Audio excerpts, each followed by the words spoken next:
Well, good evening, everybody. Welcome to the F1 Creator Series. My name is, of course, George Morgan. Joining me in the commentary box, Dan Gilligan. It's a fight for the title here, Dan. It is Meraki versus Tiamat Marduk. I personally can't wait. This is the battle of all battles. If it's anything like Silverstone, we're going to be in for a real treat. It certainly will be. Yes, good morning, good afternoon, good evening, everybody, wherever you and whenever you are watching this broadcast, because some of you will be watching live. You're the good ones. Everybody else on demand, we don't care for you. We've got your view already, just by clicking on this video. Ha, ha, ha. But yes, it's exactly. Ha, ha. Whatever that means, I don't know. But yes, we've got some very exciting racing, hopefully, coming this evening. It's one of my favourite tracks in the world. It's Spa. Yeah. It's one of the best circuits that you can ever possibly go racing at. There's the potential for, difficult weather conditions, there's all sorts of things that go on. It's marvellous, frankly. So I'm looking forward to it, even if it all turns to not good. No, well, I tell you what, there is possibilities of that, let me just say. But yes, Spa in itself, the heritage really does burn bright in Formula One. 102 years since opening back in 1921 in the month of August. Can't wait to see what we're going to do now in the present day, obviously with the two contenders fighting for the championship, Meraki and Tiamat Marduk. Ironically, not just in prospects of a title fight here tonight, but also both sharing one win apiece this season, which is absolutely phenomenal when you consider that you've got two drivers essentially fighting for a title and they've only managed to accrue one win in the process. So absolutely thrilling stuff. Of course, there's plenty of other battles throughout the grid as well. We've got quite a contentious teams fight as well as at this stage, Dan. We certainly do, and of course, there is definitely going to be no bias from us this evening for any of those particular teams or brands or anything at all, and frankly, I'm a bit upset with myself that I've not gotten this joke entirely ready just yet, but we're going to go for it anyway. I'm just going to hold some time whilst I just name a file here. George, why don't you tell us what you're thinking in terms of the Constructors' Battle whilst I make my last adjustments? Well, I can tell you this. I mean, we've got Aston Martin, McLaren, plenty of other names, Mercedes, Ferrari, all in the mix. I would say, obviously, Aston Martin with the advantage, but a mere 4 points is all that separates the top end. It is so close, but you could argue that McLaren are entering their best form so far as well, especially having such grandiose names such as Michi Hoyer behind the wheel, who is always reliable. And then further down, you've got the Mercedes outfit, M-Sky Z, who has been a prominent figure all season long. Ferrari with, of course, title contender Ben Daly at the helm of that particular one, and Infratic, who has always sort of played a role as part of the team too. But yeah, it's phenomenal. Aston Martin, though, have got a great chance here to do some real good. GB68 has been the form player for them right through the course of the championship, and given his impressive run of results, and he's been unlucky in many ways as well not to try and strike the P1 spots. He's gathered podiums in the past, he has gathered big points paying positions, but it all comes down to who is fastest on the day. Race wins around Spa are always imperative. It's the one that the drivers always want to win. So yeah, it's going to be a real test of strength. I personally can't wait, but yeah, look at the gaps. 4 points between Ps1 and Ps2. Aston Martin leading the way, McLaren in second. Then an 8-point gap between Aston Martin and Mercedes in third. 13 points between Ferrari in fourth. 2 P1 being Aston Martin. So it's immensely tight. This race could it could throw a curveball. It certainly could. It absolutely could. And I tell you what, we're going to need some help when it comes to curveballs, because you and I know that I'm going to throw plenty at you. The racing's going to throw plenty at both of us. And so we need someone to help usher in a bit of balance, I think. And who better than, of course, the wonderful, the beautiful man himself, Mr. Gareth Allen. Well, George, Dan, it's going to be an amazing race. I'm going to be watching it from the Creator Series gallery. I've got Meraki top left, first in the championship up.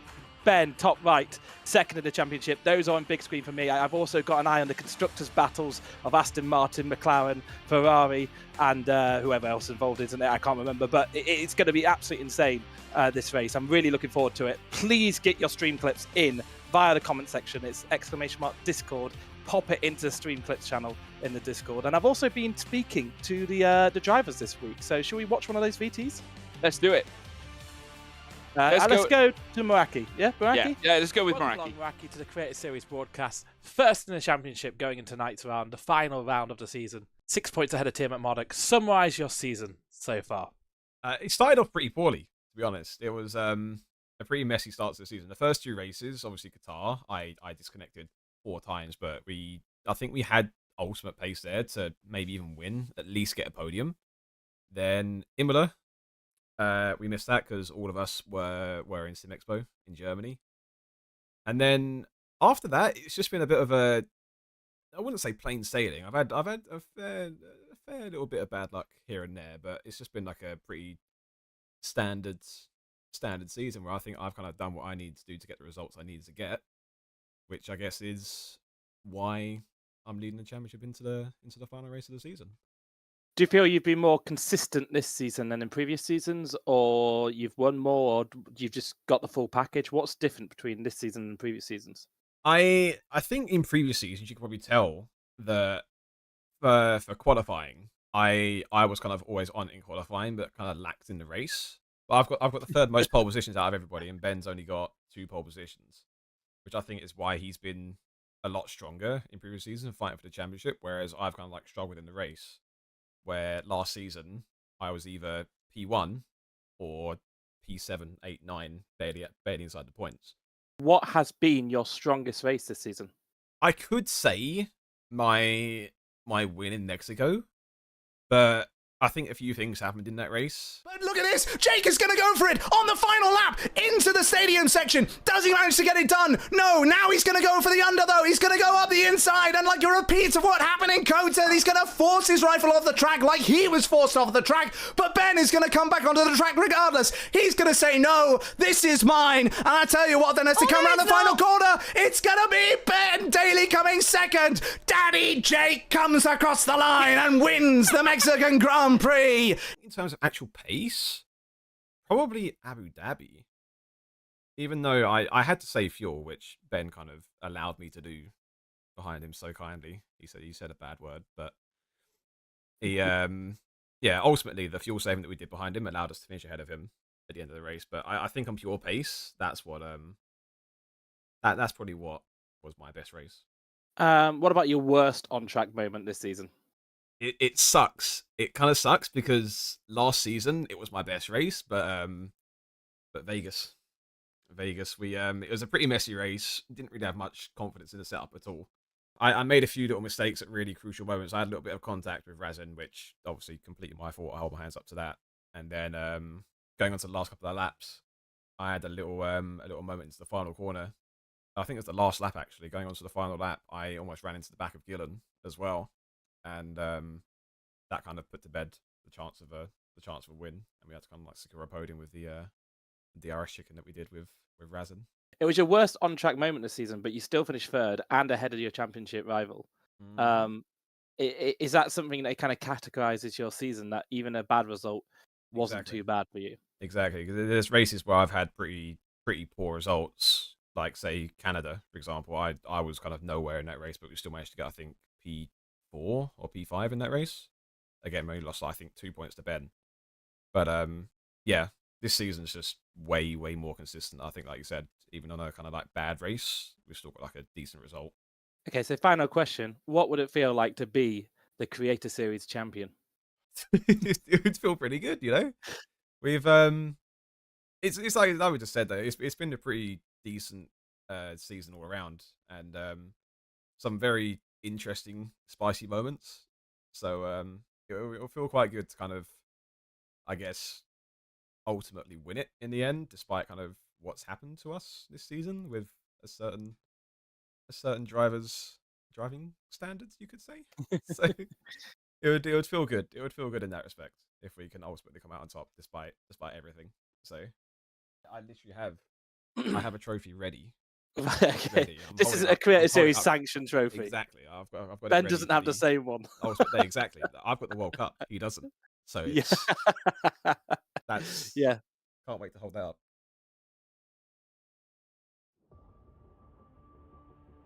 Well, I tell you what, that visual in itself, I think, speaks volumes. I think, obviously, Jake looking to lift the World Cup trophy in many ways, an embodiment of lifting the Creator Series title, and speaking very candidly as well, Dan, off the back of, like he said himself, a very consistent run in this season's championship. But I think the big talking point, and he certainly wasn't shying away from it, the Mexico race victory, which I think has definitely brought him to this position where he is fighting for this championship campaign. But if you take a look at the wins across the board throughout the grid, it's been a very open championship in terms of how many drivers we've seen win races this season, with only himself and Ben taking one race win apiece.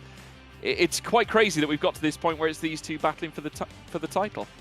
It is really. I mean, it's it's one of these things where everyone else will still go out there. They will still try and do the absolute best that they can. But even as he's mentioned on the interview there, his worst has still been a relatively good result. It's still been top 5, top 4, whatever it happens to be when he's had a bad day.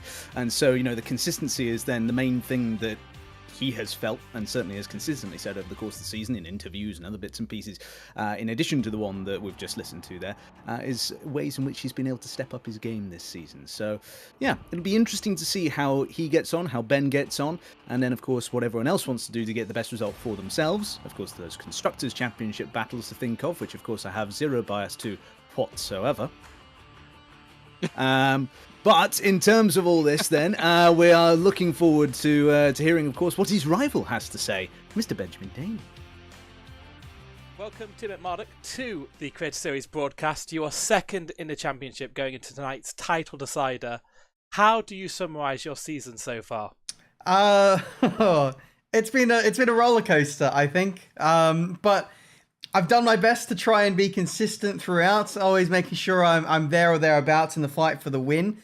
I think that's probably been the key. This season's gone by. There's been many races where I'm just not even in the fight for the win. But this season, I've always felt there or thereabouts. So I can't really complain about my consistency, my performance. Strategies though, that's probably an area I could still improve on. But I'm wearing the red shirt for a reason. I mean, you only have one race this season, right at the start of the season. Do you think your consistency has just been much improved and that's given you the best shot at a title that you've had? I think so, yeah. I mean, I haven't turned up to a race and been absolutely nowhere. Vegas might have been the closest, but even then I still finished one spot off the podium, and that was because I got the setup really wrong for that track. So, despite the ultra quick reserves coming in, I've always made sure I'm there or thereabouts in that fight for the podium. What do you consider your strongest race this season? Oh, that is a good question. Because it might not necessarily be a race that I've won, actually.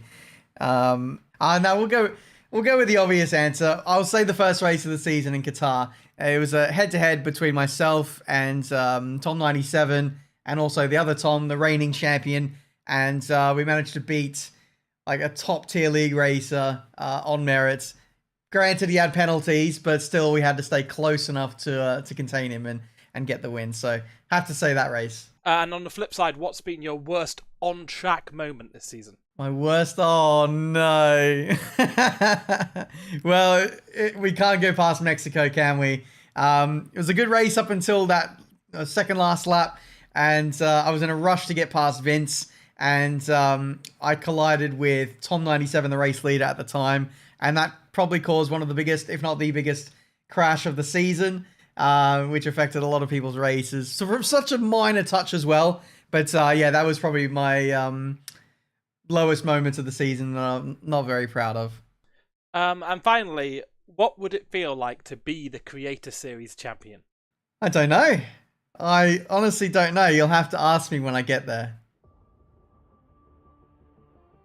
Well, a few comments there. Many call him Tibet murder, but I'm not one to agree with that. I think there's more debate that needs to be eye. He is in the title fight, Dan Gilligan, and obviously he has been in this place before, hasn't he? And lost titles in the process too. But this time around, it's different prospects. 6 points is all that's separate. We talked about that time and time again, and still find it unbelievable. But hey, nonetheless, he's got a great chance to go a step further this time and start anything that could happen. This could be a track that favours Bending. It could be. It could be. I mean, you never know. He's been able to some great performances out of the course of the season. It's a bit more peaky season, say, for Ben. That has been for Jake, which I think is then what left in what we see right now. But and in terms of the mic volume and sound is bad. Yes, thank you, chat. I think we've been able to notice now the first 1,700 messages have come in. It's very kind of you to let us know. But yes, we've got, hopefully, I'm just going to keep talking, so then that way people will figure out whether or not it's been fixed or not.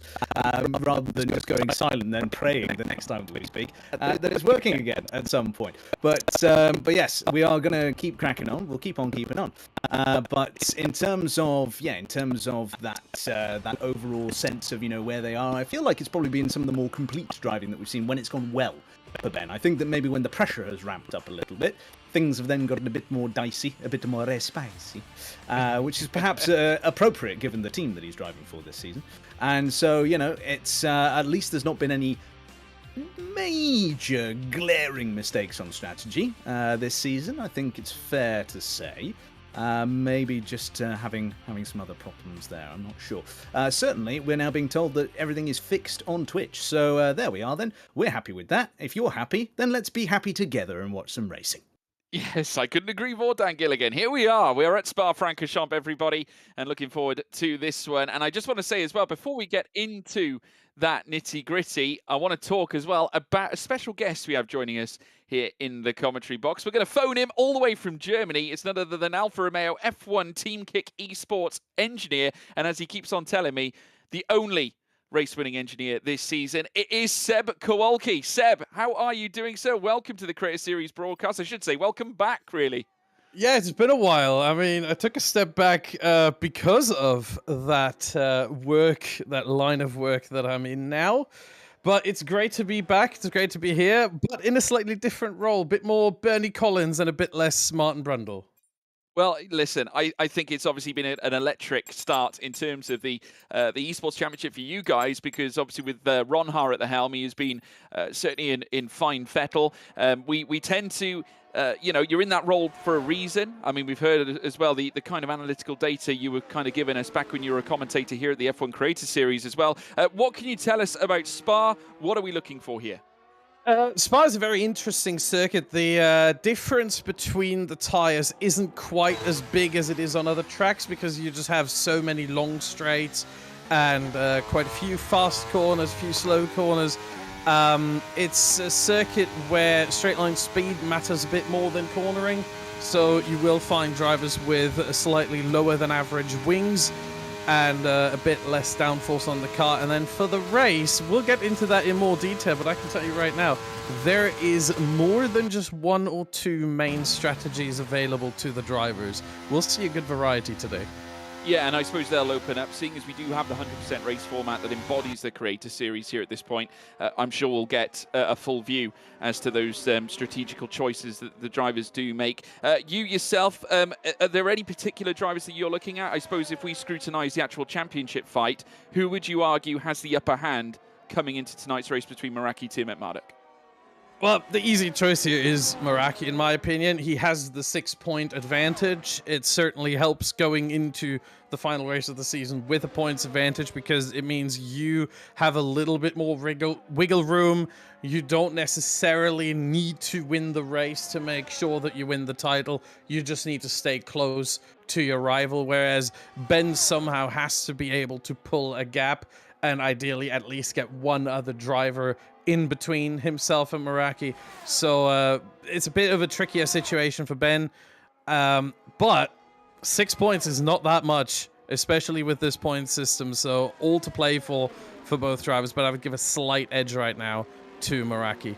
Fantastic insight, Seb. Thank you so much. We will of course, be pulling you back in later on. But in the meantime, we have got Safsa going to the top with our first registered time of the session at 1:47.070. I can tell you, though, that Racing Chai has been one of the fastest drivers out on track as well. He went purple in that second sector. He's now making his way up towards the line now, and that's a 1:46.007. He now takes top spot for the McLaren team that are, of course, fighting for this championship here tonight. Positive start for Racing Chai here, Dan. Certainly is, yeah. I tell you what, just before we do focus 100% on the action, I would like to ask Seb, how does it feel to be the most successful German called Seb working in the world of Formula One this year? That's a brilliant call. I've never thought I'd be in that position, to be honest. As someone, growing up, I mean, at first idolizing Michael Schumacher, but then, of course, Sebastian Vettel as well, to be in that situation where he is now retired and I'm basically carrying the torch for the name and the nationality in a way, for the combination of both, because obviously for the nationality you've got Nico Hulkenberg. But yeah, it's weird. Well, Excellent. it certainly is. I mean, tremendous job for yourself, though. I mean, you're obviously proven over a long tested time. We just want to say as well, though, folks, and just interject, Meraki going fastest as we take a look at him in the. We just saw him in the picture as well. 141, 645 goes ahead of Rasin Chai as well. Noguera goes into 5th fastest, just in behind that guy Vince. But the purple lap has been held by the Williams driver. Now, in terms of our other championship contender, currently sat in 12th, got team radio from GB68. We want to be in the high 45s for Inter's pole. Of course, currently intermediate tyres emblazoned across this. Of course, there are points at stake for this one, Dan, but GB setting the benchmark verbally on the team radio. Yeah, and it's interesting that Jake has gone immediately for a set of soft tyres for their first run rather than going for the Inters. I mean, yes, there is the possibility of going on to the Inters later in the session, and if in the race director you're able to prove you set a quicker time than those doing it as the first run, then you'll still get that point. But it's a bit risky, really, because, of course, the earlier you go out, the less track evolution there is for actually advancing through to the next part of qualifying. Now, of course, you know, he's one of the quickest drivers out there. He is fighting for the championship, so it's unlikely, shall we say, that they will be part of that bottom 5, but we have seen stranger things. Yeah, we certainly have. Rasin Chai, incidentally, of course, leading the way in terms of Inter's pole laps. He has actually taken it 3 times through the course of this championship. Mexico and Brazil, not to mention Las Vegas as well, as we now see Hayden Gullis cross the line.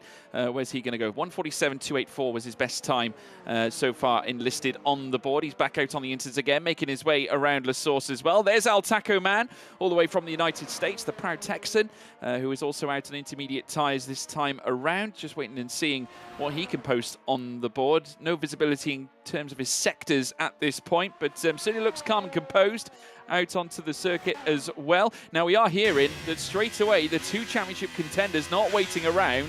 Tirmet Marduk strapping on the soft tyres, Dan. Yeah, absolutely. You can see the Ferrari then heading its way down towards Bruxelles, this understeery corner where the car likes to wash out. This is the outlap, of course, as you can see here on the screen, but he's still attacking it in a relatively aggressive fashion, not quite taking up all the way out to the edge of the track limits or anything like that. Yeah, it's looking like, as you say, gloves very much off. Nobody going for that Inters run between the pair of them just yet, and instead putting out their on the soft, presumably to get a bit of experience on the soft tyre around the circuit. Because, of course, you can do all the practice you like in time trial or in multiplayer or whatever it happens to be. They're all going to be slightly different representative sessions, though. I mean, when it comes to time trial, the conditions are perfect. You've got unlimited ERS. You've got all the rest of it that goes on with that. And the tyres don't really degrade beyond a certain point. This, however, is a different kettle of fish. You've got then, of course, that differing levels of ERS, the limitation in how much you can deploy over one lap, and everything else that goes into it, too. So it's something where I would be surprised, really, if drivers were not trying to get as much experience that they possibly could around the track in this condition. But, of course, there are other conditions to come later on. We might get a bit of rain in the race. You never know. It is an adjustable weather pattern here in Spa, a little bit of a microclimate. But as it is then, Ben is just about to head round that final turn to start his lap here. And, well, there we go. Then we have a wonderful freeze frame of Ben. He's actually controlling the car telepathically. That's why he's got such a concentrated face at this particular moment in time. And there we go. It's disappeared again. He's so powerful in his telepathic ways. He's been able to wipe his camera away from the screen. As it is, though, he heads down in towards Eau Rouge and over the top of Radion. And it doesn't look like a lap that is necessarily on the edge as far as those are concerned. According to Team Radio, he said, let's get this time in. He did it without moving his lips as well. It's quite impressive. Yeah, he's a mastermind, isn't he, behind the wheel? And not only that, as certainly a personality. And it speaks a lot, I think, about these two competitors. The fact that they're putting the intermediate tyre lap to bed for the opening of Q1 and deciding to fully focus on this pole battle. Now, in terms of the poles that we've had through the entirety of the Creator Series, Meraki holds 9. In fact, no, sorry, he holds 8. He's one away from actually most poles. Rasin Chai and M Sky Z currently holds that. GB68 now making his way through the final corners at a bus stop, now up towards the line. Where's he going to go? Second fastest. That's not bad. In the early 42s, of course, we have seen 41s from Meraki as well. Tirmet Marduk making his way through Campus and Stavelo now, emblazoned in red for the Scuderia Ferrari. Remember last season when, of course, he would represent the McLaren team, managed to make a move across. Would have been a controversial one back in the late and early 2000s, maybe even, of course, the early 2010s, where we saw Lewis Hamilton as well doing the business for the McLaren team. But Tiamat Marduk this time around, he's now making his way through towards the bus stop chicane, heading through the final corner out of turn 20. He'll open up the throttle, heading up towards the line. Now, where will this position him? Surely in the top three. Goes second, and mere tenths of a second away from Meraki as well. Two drivers in the 141s, and they're both our championship contenders. Absolutely, yeah. You can see Meraki with the green-walled intermediate tyre on the side of that car there, the FW45. And as they go down the hill then to set their time for the Indus Championship, we won't see that coming up on the screen, of course, except for in the top right corner when they cross the line, because you would imagine it is going to be slower than their time on the soft tyres earlier on. Racing, though, comes around the final corner. He looks very, very quick over the course of this lap. In fact, he goes so quick, he's in the 140s already. He's nearly a full second faster than Meraki. So I tell you what, then, McLaren, Team Papaya, Team Woking are absolutely full beans here today.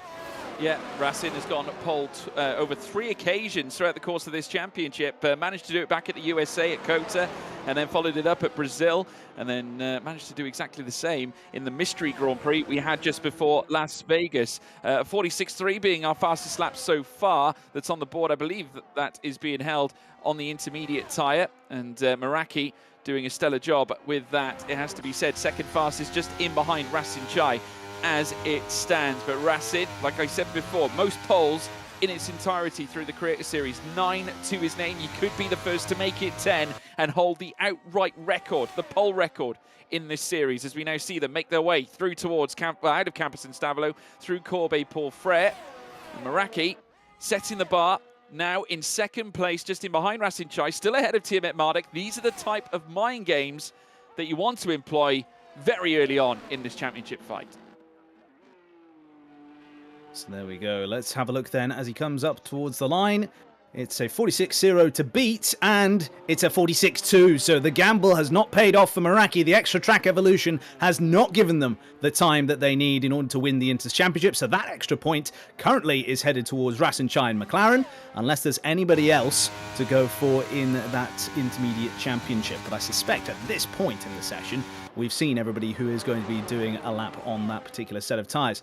Yes, it is, though. MSkyZ is out on a lap at the moment, down currently in 12th place, and they have set purple in the middle sector. So the Mercedes, after the pair of them, both MSkyZ and Peryo, were not taking part in last week's race. They've gone from top of the constructors' standings to now way down. So they have to have a very strong weekend to be able to try and get their hands back onto that trophy. And across the line, MSkyZ has certainly set a good time to get us started in that effort. It's a 141.5, quicker than Meraki and Tiamat Marduk, of course, but not as quick as Racing Chai. And Michi Hoya has also gone up into now 4th place. So McLaren currently looking the best team out there as far as the overall performance is concerned of both cars. Yeah, double stacked in the top 5 as well. We do, of course, understand that there was a block of sorts, I believe. And yeah, we're going to throw it across and take a look at it. And this is certainly a moment. Gareth, talk us through it. Yeah, so Ben, very agitated on the radio here, very annoyed, but with that guy Vince blocking into the final corner, I've had to mute it because there was a few choice words, and you can see him gesticulating as they go into turn 1. That guy Vince warming up for a lap, maybe cost him a 10th or so there.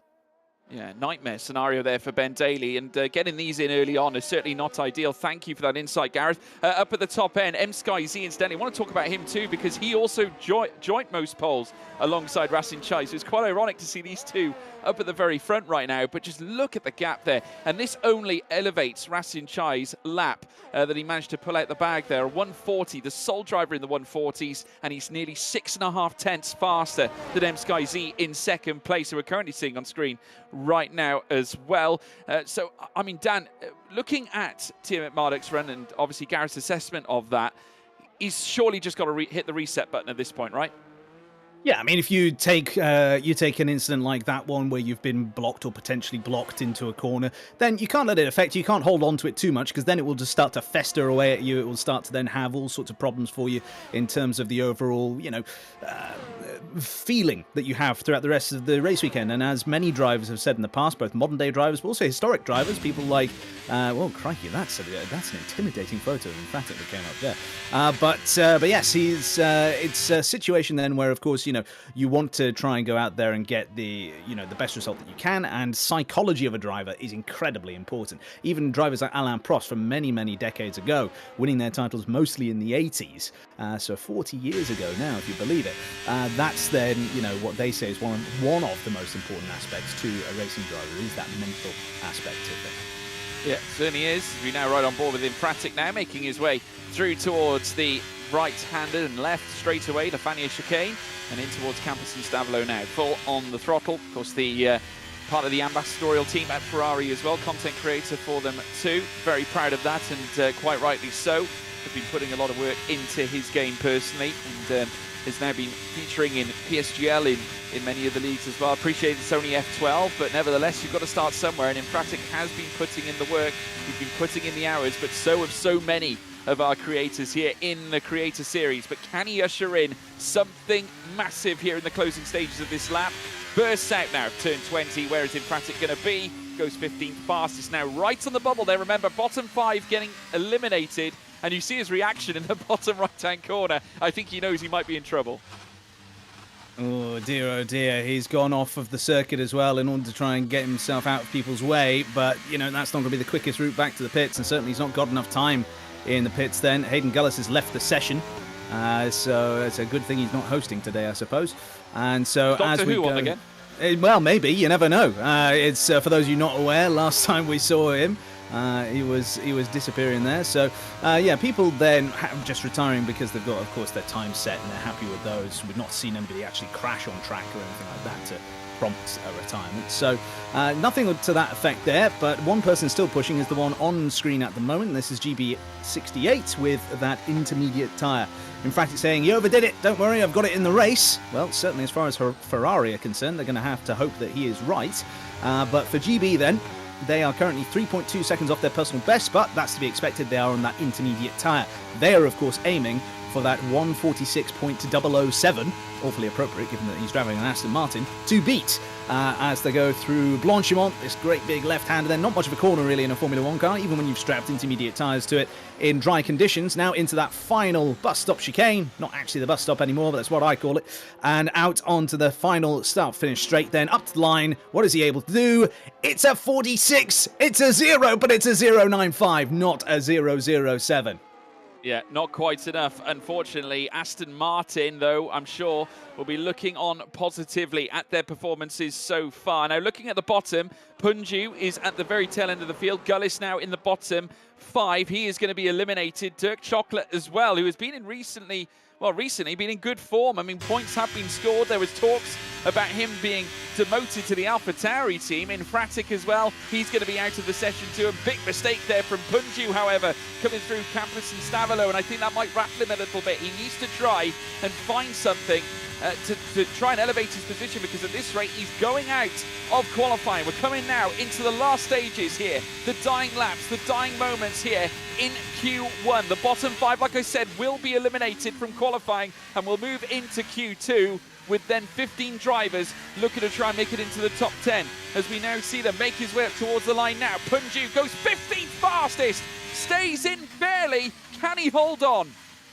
Well, we'll have to wait and see, but we jump to Team Marduk then, because Ben, whilst he is several seconds down in his personal best, is currently up on that time for the intermediate pole. We'll have to wait and see then as he comes up to the line. Will he beat that 46.007? No, he does not. It's a 46.154. I think that final chicane is what undid it for him. It didn't look like he was hitting the apexes there, and that's a really, really, really big old shame for him. But a massive round of applause, of course, to Rasin Chai with that fantastic Inters pole. He gets the point, as do McLaren.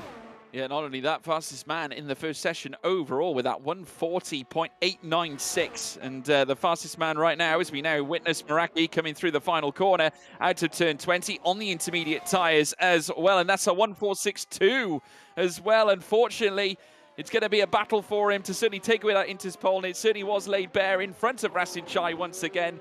And Curbs now, oh, he's on a slow down, so that's him out of quali at this stage. Dirk Chocolate out as well. Punju out, unfortunately, too. Chesnoid makes it through to Q2. Curbs is out. Infratic out as well. Hayden Gullis also departing as we take a look at MSkyZ's POV.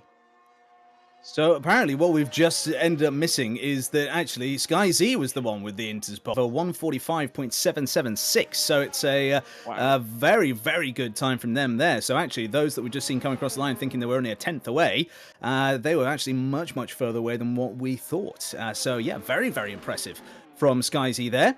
And so it's actually Mercedes who get the benefit of that extra point then. So McLaren are going to be bitterly disappointed with that, having been able to hold on to that for pretty much all of that session. And so, as it is then, we watch the Williams of Curbs go back into the pit lane then. They will not be taking part in the next two parts of qualifying. And so we will see them for the next time in the race itself. So you will have Rasin Chai, MSkyZ, Meraki, Michi Hoyer, Timet Marduk, Noguera, Mr. Dale, GB68, that guy Vince, Tom, Safso, El Takuman, Dave Gaming, and then a couple of others, but I was a bit too slow there to be able to read them all off. Yeah, well, it was a fascinating session. I want to talk about Mr. Dale as well. Absolutely sensational. Brilliant, to say the least. But here, we'll take you through the list of drivers that have now made it through. Rasin Chai in P1 with MSkyZ in second, taking the intermediate pole lap as well. Meraki in third, Michi Hoyer in fourth place, Timet Marduk fifth, Noguera in sixth. We've got Mr. Dale JE in seventh, GB68 eighth, Dat Guy Vince in ninth, Tom in 10th. We then have Zafso in 11th, El Taco Man in 12th, Dave Gaming, welcome to the series, 13th, Peya in 14th, Chesnoy Gaming just making it through in 15th. Peya set it on the medium tyres, which is really interesting to see, but we're going to lose Dirk Chocolate, Punju, Curbs, Infratic and Hayden Gullis from qualifying altogether. But I wanted to talk about, obviously we've assessed MSkyZ and assessed obviously many drivers' performances. I want to talk a little bit about Mr. Dale as well, Daniel, because recently it came to light that he discovered that one of the settings on his pedals are wrong. He was actually putting in a little bit of a reduced threshold in on his pedals, so he was only extracting a certain level of performance out of his brakes. Already in his first, laps when testing the new pedal setup, he discovered another 5 to 7 tenths of a second, which is extraordinary. So could we be seeing a renewed Mr. Dale now heading through Spa tonight?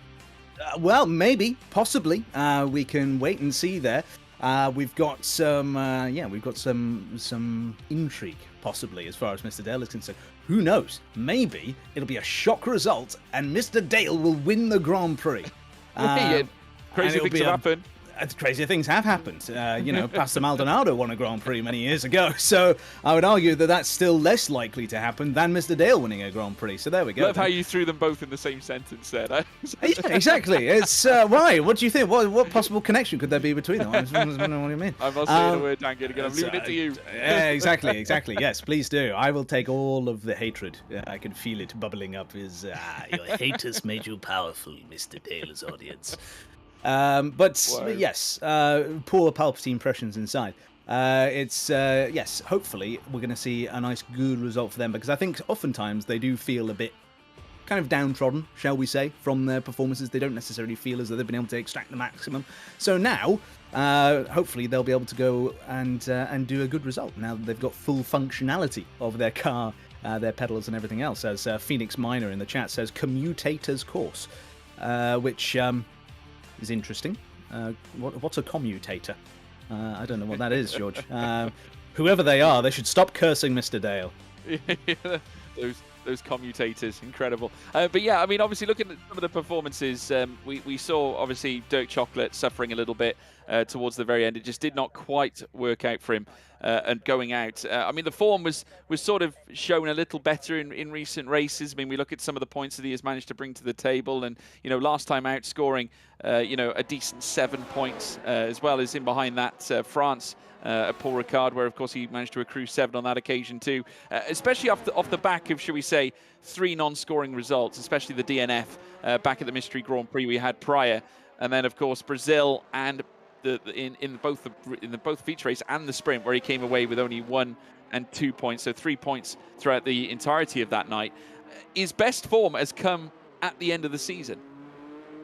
Yeah, it certainly has. I mean, it's been good to see that gradual improvement, but what's a bit strange to see, perhaps, is this car. Not the car itself and Meraki driving it, but what's attached to it. He seems to have full wet tyres on. Is he seeing a different set of weather to us here? What's going on, George? Well, who knows? I mean, obviously, maybe he's making up the wets pole championship. Looking to take it himself, I don't know. But Chesnoy Gaming as well, who we're currently seeing on screen. Someone who is well known in the world of football games, as well as FIFA, Football Manager, you name it. He's part of it, but also has a deep affection for Formula One and has been a mainstay player here in this championship right through the course of this season and making it through to Q2 because things haven't been easy for Chesnoy Gaming, and he has managed to fight back the critics and has now got himself a place here in Q2. Yeah, absolutely. And, you know, they've had great big bursts of speed at times. They're a bit like a sort of a younger Meraki in a way, I like to say, in that they don't really have the consistency just yet. They've got the pace. That's sort of, you know, been demonstrated a number of times in the past, both this season, previous seasons, and so on. But I think that there's just that problem with actually trying to hook everything together and, you know, keep themselves out of trouble and everything else over the course of all of that. So, yeah, it's interesting to watch at the moment as the cars are rotating around then, trying to get their best times in at the moment. I can say that right now, Nogueira, GB68, both looking very quick at this point in time, with Nogueira in the last sector currently. So we will wait and see then as they come towards the line with everybody else. Of course, Chesnoy takes it, then Nogueira takes it. Second point through 1.3 seconds quicker than what Chesnoy has been able to do. But now Michi Hoyer then rounds that final turn up towards the line for the McLaren driver then, and it is top of the timesheet, so the 142.0. We've got El Tacaman now then, the wholesome Texan, making their way up towards the line, and they will not go fastest. They will go fourth place. So these times currently looking a bit slower than what we saw in Q1. That being said, we've not had any of those big heavy hitters from the first session just come out yet. But overall, it looks like things are a bit slower so far.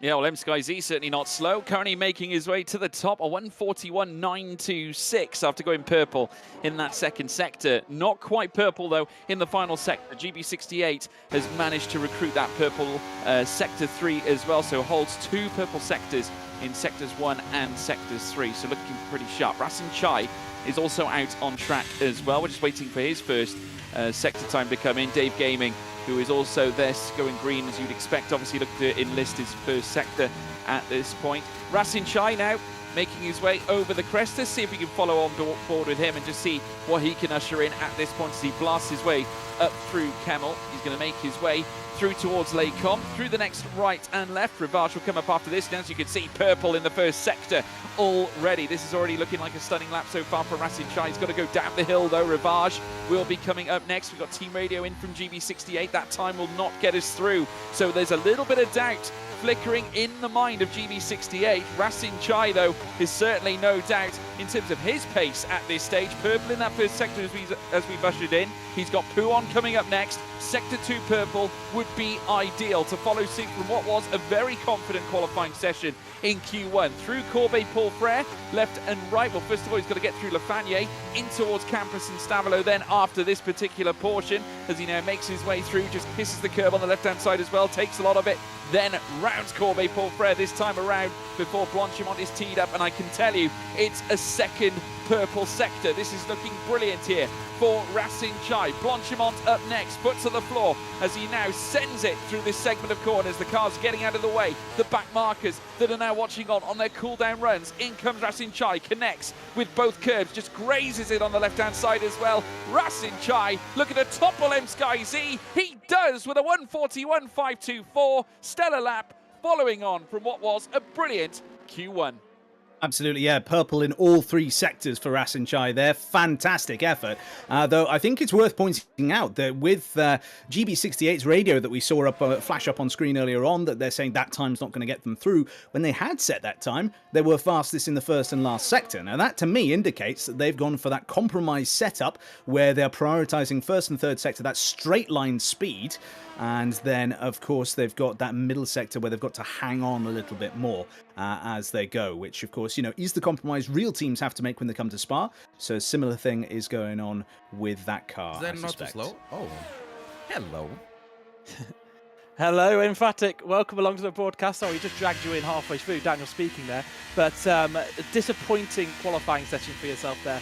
P19, of course, you're in a fight for the constructors, your teammate in a fight for the drivers. What went wrong out there first? I don't know. I feel like I made a change in my setup. I used something completely new. And I'm not blaming the setup, but I was just not as familiar. And in my lap, I was way too careful. And I thought it was going to be enough, but it ended up not being enough. But we don't need to get alarmed. It's just quali. What I like to say is that quali in the Creator Series doesn't really matter that much. It's a long race. Safety cars will happen. And even if they don't, I feel like I have the pace to get past the whole pack. So it's fine. It's fine. So what is your strategy for the race? Are you going to try and help out your teammate, sacrifice your own race? Absolutely, 100%. I feel like if I help Ben, we're going to have to sacrifice the constructors, but that would be something way too difficult to pull off because, we already behind in the points, so we have to just focus in the drivers. And the plan is to undercut Jake and trading for him, but I think we can do something. We can do something there. Yeah, very interesting. I tell you what, we'll throw it back to coverage now because your teammate is about to go put in his lap here. So thank you very much for joining the box and good luck in the race. Thank you. Bye-bye. Well, there we have it. That is the voice of Infratic, who has made it very clear that Ferrari are out for one purpose and one purpose only, and that is to gather the title for Tiamat Marduk. So interesting, the plot is afoot at the Scuderia Ferrari, and from one driver at Ferrari to another, Tiamat Marduk now beginning his flying lap as he exits La Source. Some very big words, some huge comments there to digest there, Dan Gilligan. Yeah, but that being said, they are Ferrari drivers. It's perhaps unsurprising that they're aiming for the driver's title only rather than the constructors. It typically tends to be a Ferrari way of doing things ever since Michael Schumacher is back your horse early on in the season, your prancing horse, if you will, and then go with them. We've seen similar things in recent years with Charles Leclerc, Sebastian Vettel before them, and Fernando Alonso before that, of course, as well. So, in those instances, you could also point out various times for those drivers when they were very clearly the number one. There was a talent or a skill gap between them and their second driver, so therefore they were under no threat anyway. But you tend to end up finding that sort of a thing there where team performances can sometimes be compromised. But I tell you what, in terms of this lap so far, it's been neat and tidy from Ben Daly, but he's about a 10th down in the first sector, so he's not looking the absolute quickest driver out there. But we are watching there is an ever-increasing gap up to Racing now as well. So it might not be the absolute greatest lap in the world, but this might be the only attempt that they get in Q2, given that there's only 4 minutes on the clock here, George.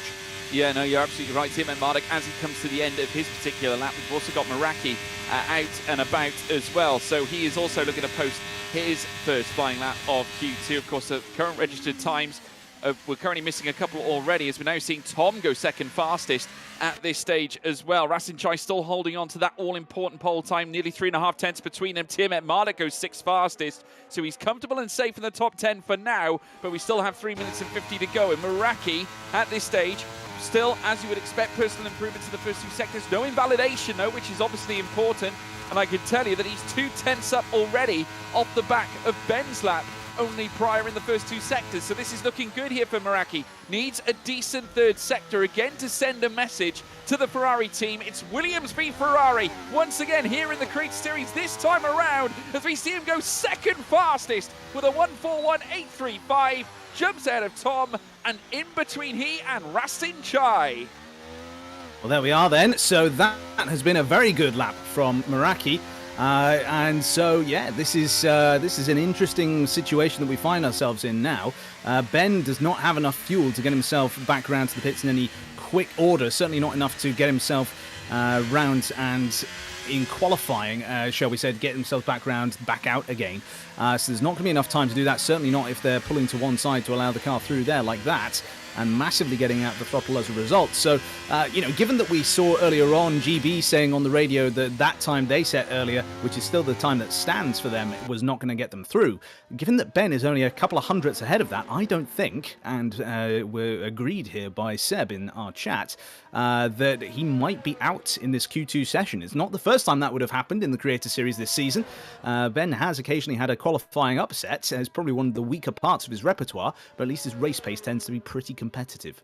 Yeah, and he tends to go for unorthodox strategies from time to time that tend to pay off for him, so he's quite intelligent when it comes to making those decisions.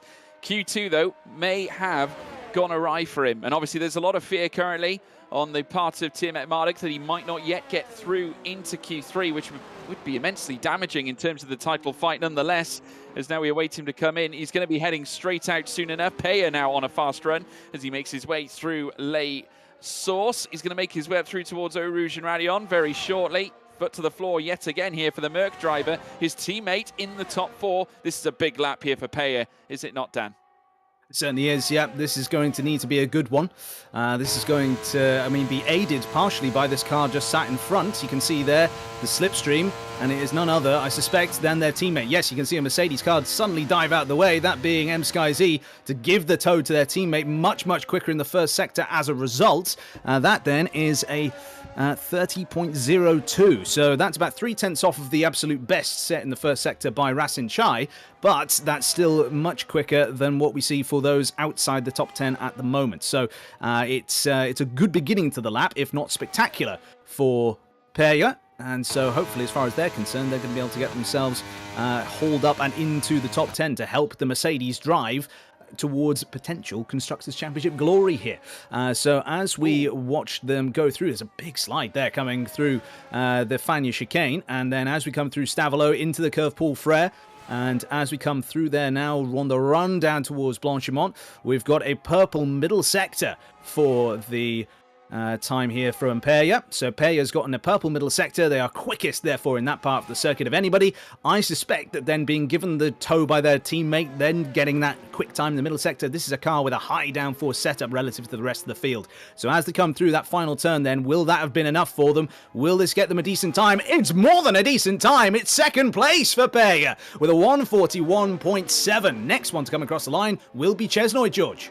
Yeah, Peya doing brilliantly, and I would say that's more than secure, at least in second place. Chesnoy Gaming as well in the mix. Dave Gaming also moved up to 11th. Incidentally, was purple in the second sector. Chesnoy, though, certainly not safe. At this stage, he's out. 12th place. Dave Gaming as well in a position where he's out as well. Mr. Dale also out on the lap as well. He's found personal improvements in the first 2 sectors. Sapso has gone purple in the first sector as well. So there's a lot of chopping and changing here. Plenty of drivers at risk. And certainly one of those drivers as a whole is Tiamat Marduk, currently sat 8th. It only takes 3 drivers to make it through out of the bottom 5. Mr. Dale could be one of those as well, as he now looks to try and improve and go into the top 10. He does go 6th fastest. Taco following suit as well, goes 12th fastest too. Sapso, though, we've got to check him out. He's purple in the first 2 sectors, and I can tell you this as well, that that guy Vince has gone purple in the second sector himself as well. So it's all coming down to this. Sapso goes second. Unbelievable. Tiamat Marduk on the bubble of elimination here. One of the championship contenders now. He could be gone. He is gone. It's that guy Vince who goes 3rd fastest. A purple second sector sends him in the top 3 as Noguera steals P3 away from that guy Vince. But the title battle just got juicy. Tiamat Marduk P11 as it stands. Not only that, but look at this. It's going to be a very, very tight battle in the constructors. It was until just a moment ago. GB68 has completed the lap. They have not improved. They are P12. And so therefore, McLaren have an easy run potentially to the constructors. Now, their only real rivals inside the top 10, at least from a qualifying perspective, are Mercedes. There is only one Aston, one Williams, and no Ferraris joining them in that top group. Unbelievable. It has to be said, what a moment. What a moment indeed. I tell you what, I thought Dave Gaming would have done enough after that purple second sector that he held briefly, but he's out. GB68 out as well. That is damaging for the Aston Martin lineup because, of course, Zafso in the top 10. Remember, they're currently leading the Constructors' title. M-Sky-Z also barely hanging on in 9th place. Just look at the time, folks. Devastatingly close. The top two, Rasinchai and Zafso, separated by 14 thousandths of a second, which is unbelievable. And bear in mind, Zafso are Season 1 champion. Absolutely, yes. Saf is no stranger to fighting at the sharp end of the field, and certainly it looks as though the practice has paid off. In the preparation for this particular race here, they're second now in Q2. That is a really remarkable lap time that we've seen from them there as I fight back a belch. But yes, very, very impressive. But I think even more impressive is the statement of intent from Rasin Chai, rather. Rasin went, set that time, and then just retired. He sat out the rest of the session. He's got extra tyres in reserve as a result. He's going to be smiling from ear to ear, I imagine. Oh, without a doubt. He's going to be absolutely thrilled. We will, of course, take you through the results from Q2. That was a hugely dramatic session and could yet define what we see tonight. Rasin Chai is in P1, Zafso in second, 14 thousandths away. It's so close. Michi Hoyer in third. Impressive performance by both McLarens here, both in the top three and chasing Aston Martin down for the Constructors' title. Noguera in fourth, that guy Vince in fifth, Peya in sixth, Meraki in seventh. He'll be delighted knowing that Ben is out and not going through to Q3. Tom in eighth, M-Sky-Z in ninth, Mr. Dale in 10th place, Tiamat Marek in 11th. How's that going to affect the title race later on? GB68, another major shock, out in P12. Altaco Man in 13th, Dave Gaming in 14th, and Chesnoid Gaming 15th as well. I mean, how can you possibly digest absolutely mind-blowing scenes? It has to be said. I mean, how do you digest that, Dan? I want to hear from you. With plenty of fibre in your diet, I think that's the main thing when it comes lots to... of fibre, man. Lots of fibre. It's good for you. Eat your vegetables as raw as you can get away with. They taste better as well, in my opinion. But there we go then. It's now become a cooking stream on the Creator Series because Rasin Chai is cooking at the top end, and it's definitely, papaya forever right now. They're looking very, very good. To update you on that Constructors' standing, right now, of course, you would imagine that it's not really changed all that much. Well, it's changed ever so fractionally so, because there is now a smaller gap between Mercedes and potential title glory. Because, of course, heading into this one, it was 211 points for the Banbury-based team, but the Brackley-based team, I should say. Banbury's where their engines are made. Yes, now it's 212 points, because, of course, Skyzy was able to get that Inters pole, that extra point available. So they now sit just 3 points behind McLaren and 7, I'm terrible at maths, points behind Aston Martin. And with one Aston out of it, this is looking more and more like a two-horse race between McLaren and Mercedes, with Aston maybe being able to get back into the mix here. But we'll wait and see. So we'll now have an opportunity to listen into a little interview that we've got live over with Gareth and Benjamin. Yep, hello Ben, welcome to the Creator Series broadcast, not where we wanted to talk to you in the start of Q3. Of course, you're out, P11. What went wrong? Well, because it's such a long lap and the tyre wear is a little bit high subsequently because of that, it means that doing a used soft tyre run in Q2 becomes a little bit tricky. A lot of people in Q3 now have used 2 sets of tyres. Only people who haven't are Razin, Jake, and maybe Skyzy. And so I've been knocked out. I didn't want to use too many sets of tyres. It means I have more flexibility for the race, which is of utmost importance. That's where the points are scored, and I didn't want to...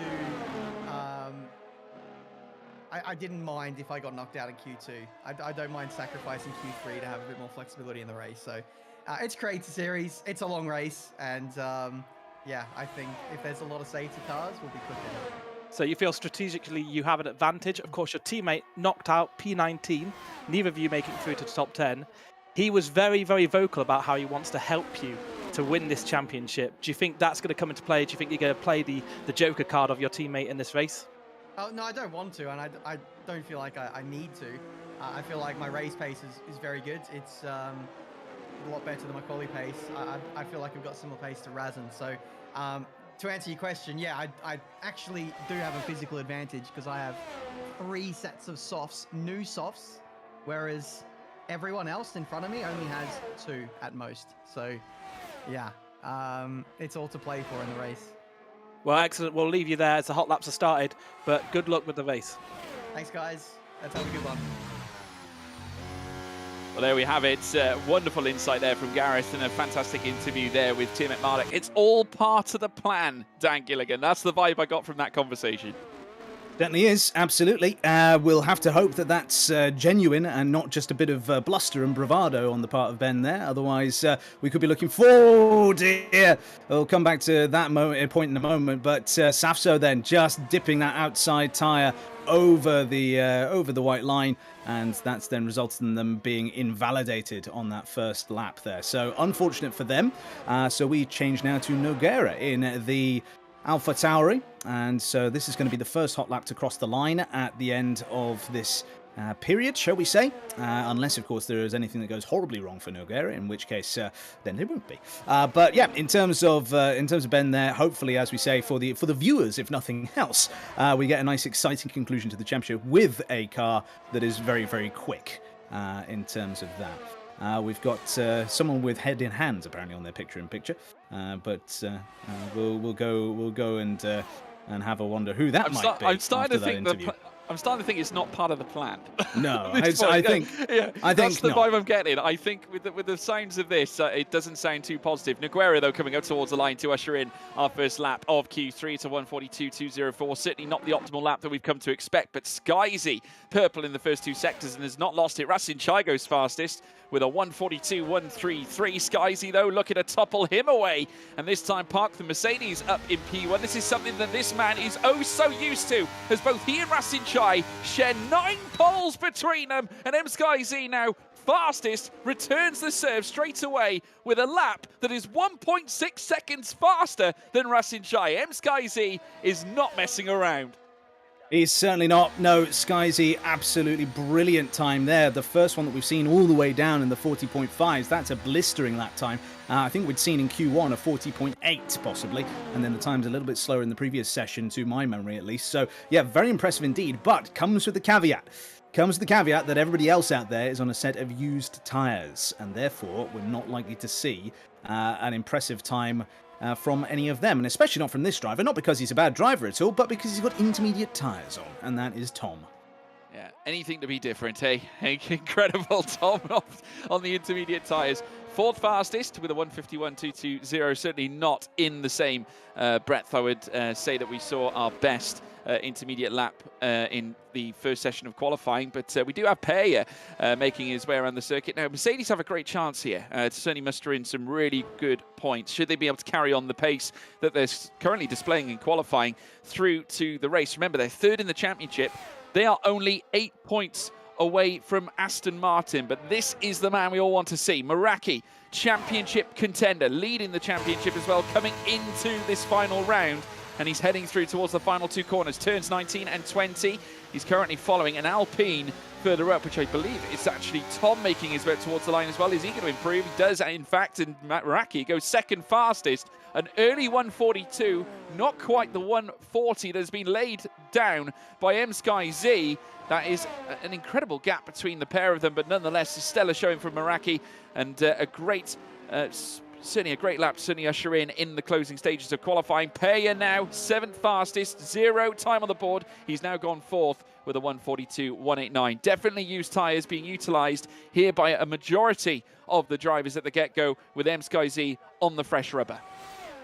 Absolutely, yeah. And I think this is one of these occasions where I want to actually bring in Seb at this point, if he is available. He is muted currently in our call, so I'm going to speak long enough for him to unmute. Yes, he's unmuted. Excellent. He's here. But, you know, based on what we heard with Ben, with him going out on used tyres and that not being enough delta, essentially, to be able to get them through, and then, of course, the big gaps we're seeing between the one new time and all the used times, is that sort of a gap, about 1.5 seconds, what you would expect from a used versus a new set? Well, it depends on how used the used set is. The tyres that we see here right now with the drivers that are in the 42s, they have done roughly 15% of wear on them. So they are past the first cliff, but before the second.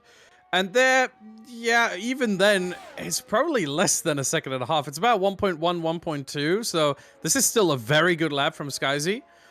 But yeah, it's right around in the ballpark of where we would expect it. Once the tires are beyond 25%, we can estimate the difference to be over 2 seconds a lap. So significantly higher, and that's sort of what we're looking at for most circuits this year, for most tire differences this year. But especially for soft tires, they drop off so much in those first 25% that 2 seconds is roughly, in fact, here at Spa, probably 2.2, 2.3 seconds. There we are then. Fantastic. Fascinating insight as always. Thank you very much for that, Seb. So, yeah, in terms of all of that, then, we've got Safso still in the pits. We've got Vince in the pits. We've got Mr. Dale and Michi Hoyer in the pits as well. Now, of course, Safso would have set a time earlier on, if not for invalidating their lap on the way around earlier on. We managed to catch that briefly as they were coming through the exit of No Name Corner here, George. But this then is an outlap we're seeing here from Racing with 3 minutes and 20 seconds to go. It looks to me as though they've decided to go for their last lap a bit early and get in the gap.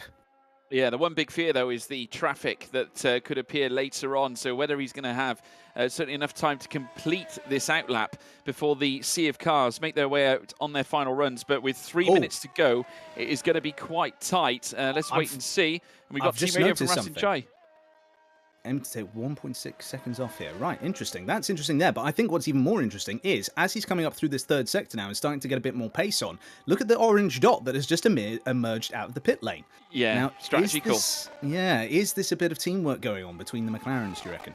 There's a definite cause for that. Michi Hoyer making his way out, and we know that McLaren have been quite proficient already in qualifying. And we want to hear from you guys in the live chat as well. Make sure you let us know who is going to take pole here in Q3. We want to hear from you. We will read your comments out as well as we make our way through the broadcast. But now Rasin Chai is making his way down through towards La Source. Yes, and as I alluded to earlier on, the traffic that is now making its way out onto the circuit. So it's not only Michi Hoyer he needs to be worried about, but the sea of cars now coming up through Camel. Yeah, when Michi Hoyer came out the pit lane, I think I was expecting him to suddenly go very slowly and the yellow flags to be waved in this part of the circuit. Not the case at all. He continued to go on at full chat, and certainly that is what his teammate is doing here and now on the time lap. But he's going to get a little bit of a tow here from that guy Vince. What, he leaves it a smaller gap between the pair of them as he possibly can before he throws the car into Lake Com. A little bit wide of the apex, and he invalidates! He invalidates his lap! He just goes way too wide of the first apex. Then when he turns in for the left-hander, he goes right the way over the top and outside of track limits. So he needs to now really cool down. If he's got enough fuel, then he can go for a second attempt here. But yeah, that's he does apparently. So he has enough fuel. So we'll have to wait and see then if he's able to keep enough in the tyre now on this cool down lap, gather back up the ERS, and then go for that second attempt, and whether it will be a competitive second attempt as well. Yeah, that is absolutely disappointing. He actually went purple in that first sector as well, but immediately invalidating heading through Lake Com. Mr. Dale, who is welcomed here in Q3. A stellar performance so far here at Spa, and now looking to usher in a major lap himself as well, about to start his flying lap and concluding this out lap as well, as we now go across to him in the Alfa Romeo this time around, and making his way in towards the source. Let's see what he can bring to the table in that very, very gargantuan setup that he utilises here in the F1 Creator Series, and looking calm and composed as always as he looks to fly up the hill over Eau Rouge and, of course, Radion. Kemmel coming up next, and the long Kemmel straight in between that little kink in the curve and Les Com, as he now looks to usher his way onwards and upwards, utilising that brake pedal setup that is certainly more favourable for him as well. Let's wait and see whether we'll see any improvements in the first sector. Not quite an improvement that he would have wanted here so far, though, Mr. Dale, here at this point. Now, the theoretical best time that we are expecting to see is around a 41.467, and I can tell you that Dale is well off the pace here, but someone who isn't is Michi Hoyer. He's just put in a personal improvement in that first sector. Yeah, absolutely. We're looking at this massive improvement for the McLaren. I say massive improvement. It's, of course, an improvement over nothing. It's a great first attempt regardless. It's down in the 29s, which is about what you want to be in if you want to be competing in that first sector timing-wise, but the real proof of the pudding here is going to be this second sector. Is this going to be on about a similar par as everybody else, or is it going to be that little bit better? Will he have a bit more downforce in this second part of the circuit? I can tell you that MSkyZ is not going to improve. They've finished, they've come across the line, no improvement to that amazing lap time they set earlier on. So it's now down to everybody else to go chasing and set a good time. Now, going through that middle sector, it's a 43.2 for Michi Hoyer, which is around about, that's a good time still, but it's still about half a second off of the fastest sector we've seen in the second sector. So it's now down to this third sector here, down into the bus stop chicane, late onto the brakes, and we cut away. Thanks, we've had our Lance Stroll moment, and so now we're looking at Rasin Chai. Now it's back over to his teammate, as his teammate goes second fastest. He's about 0.7 of a second away from MSkyZ there, though, so there's still an awful lot of time to find, and certainly an awful lot of space for people to jump into ahead of him. Peya comes across the line next, doesn't manage to beat Michi Hoyer, but Safso does, and by a couple of hundredths of a second to boot. Yeah, Safso did take that purple first sector as well. Tom making his way through the bus stop chicane, a 150. Remember, he set that on intermediate tyres. Soft tyres this time, bit fastest. Meraki has gone second fastest, and that's a front row spot, at least at that point there. And I think Rasin Chai also improved late on as well. Tom achieving 6th place on the grid. Let's take you through the results very shortly, folks, because I think there was a late change. Rasin Chai has taken pole position, and that's his 10th pole in the Creator Series as well. He leads the rankings in all-time poles and has now also ushered in a 140.398, which is over a 10th quicker than MSkyZ in second. So MSkyZ looked to take 10 poles. This time it was Rasin Chai to take it. Meraki in third place, second row of the grid this time, with Safso, the season 1 champion, starting P4. Michi Hoyer in 5th, Tom in 6th, Peya in 7th, that guy Vince in 8th, Mr. Dale in 9th, with Noguera finishing in 10th. I tell you what a session, folks. Absolutely outrageous, but I believe we're going to throw it across to Gareth Allen. Yeah, this is where Meraki will be looking and be angry with the Mercedes of MSkyZ heading down to Rivage. The Mercedes not on a lap, Meraki on a lap, throws it in, and the Mercedes blocking on the racing line right there. And that may be where all of his lap time went, and that's what gave it to Rasin Chai. Extraordinary, absolutely extraordinary scenes there. Thank you, Gareth, for that insight again. He's got to be disappointed, Meraki. I mean, his pace has been certainly on point throughout qualifying, but Rasin Chai seems to have kicked things up an extra gear. Over one lap always seems proficient, but I would argue that if you want to back a driver over the course of a race, I would suggest that Meraki perhaps has the upper hand. I mean, we will have to wait and see, of course. It's one which, we can make our bets, we can make our judgments now. But I think that the pace of Rasin there, I mean, that's really impressive to go out there to attack the first sector, then make a mistake, invalidate, have to spend the whole lap then trying to recover the pace of the car, try and prevent too much excessive tyre wear, things like that, and then go again and not only get pole, but get pole by about 0.2 of a second over what was already a Herculean attempt. I think anyone who bets against Rasin here and then Rasin doesn't have a turn 1 incident is going to be losing their money, metaphorical or otherwise. Yeah, I think so. Well, folks, I tell you what, we've done all of qualifying. It is now time for a grand finale like no other. It's the Belgian Grand Prix.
Well, folks, we have indeed arrived. The formation lap is now underway here at Spa-Francorchamps. And just before we get into the nitty-gritty here, Dan Gilligan, I feel we've got to bring in the one, the only Badgerman as well for some strategy insight. Of course, Seb, off the back of an illustrious qualifying session, you yourself were giving us many sort of ideas as to where strategy could be pinpointed. What are the drivers thinking now that we're heading in to race time?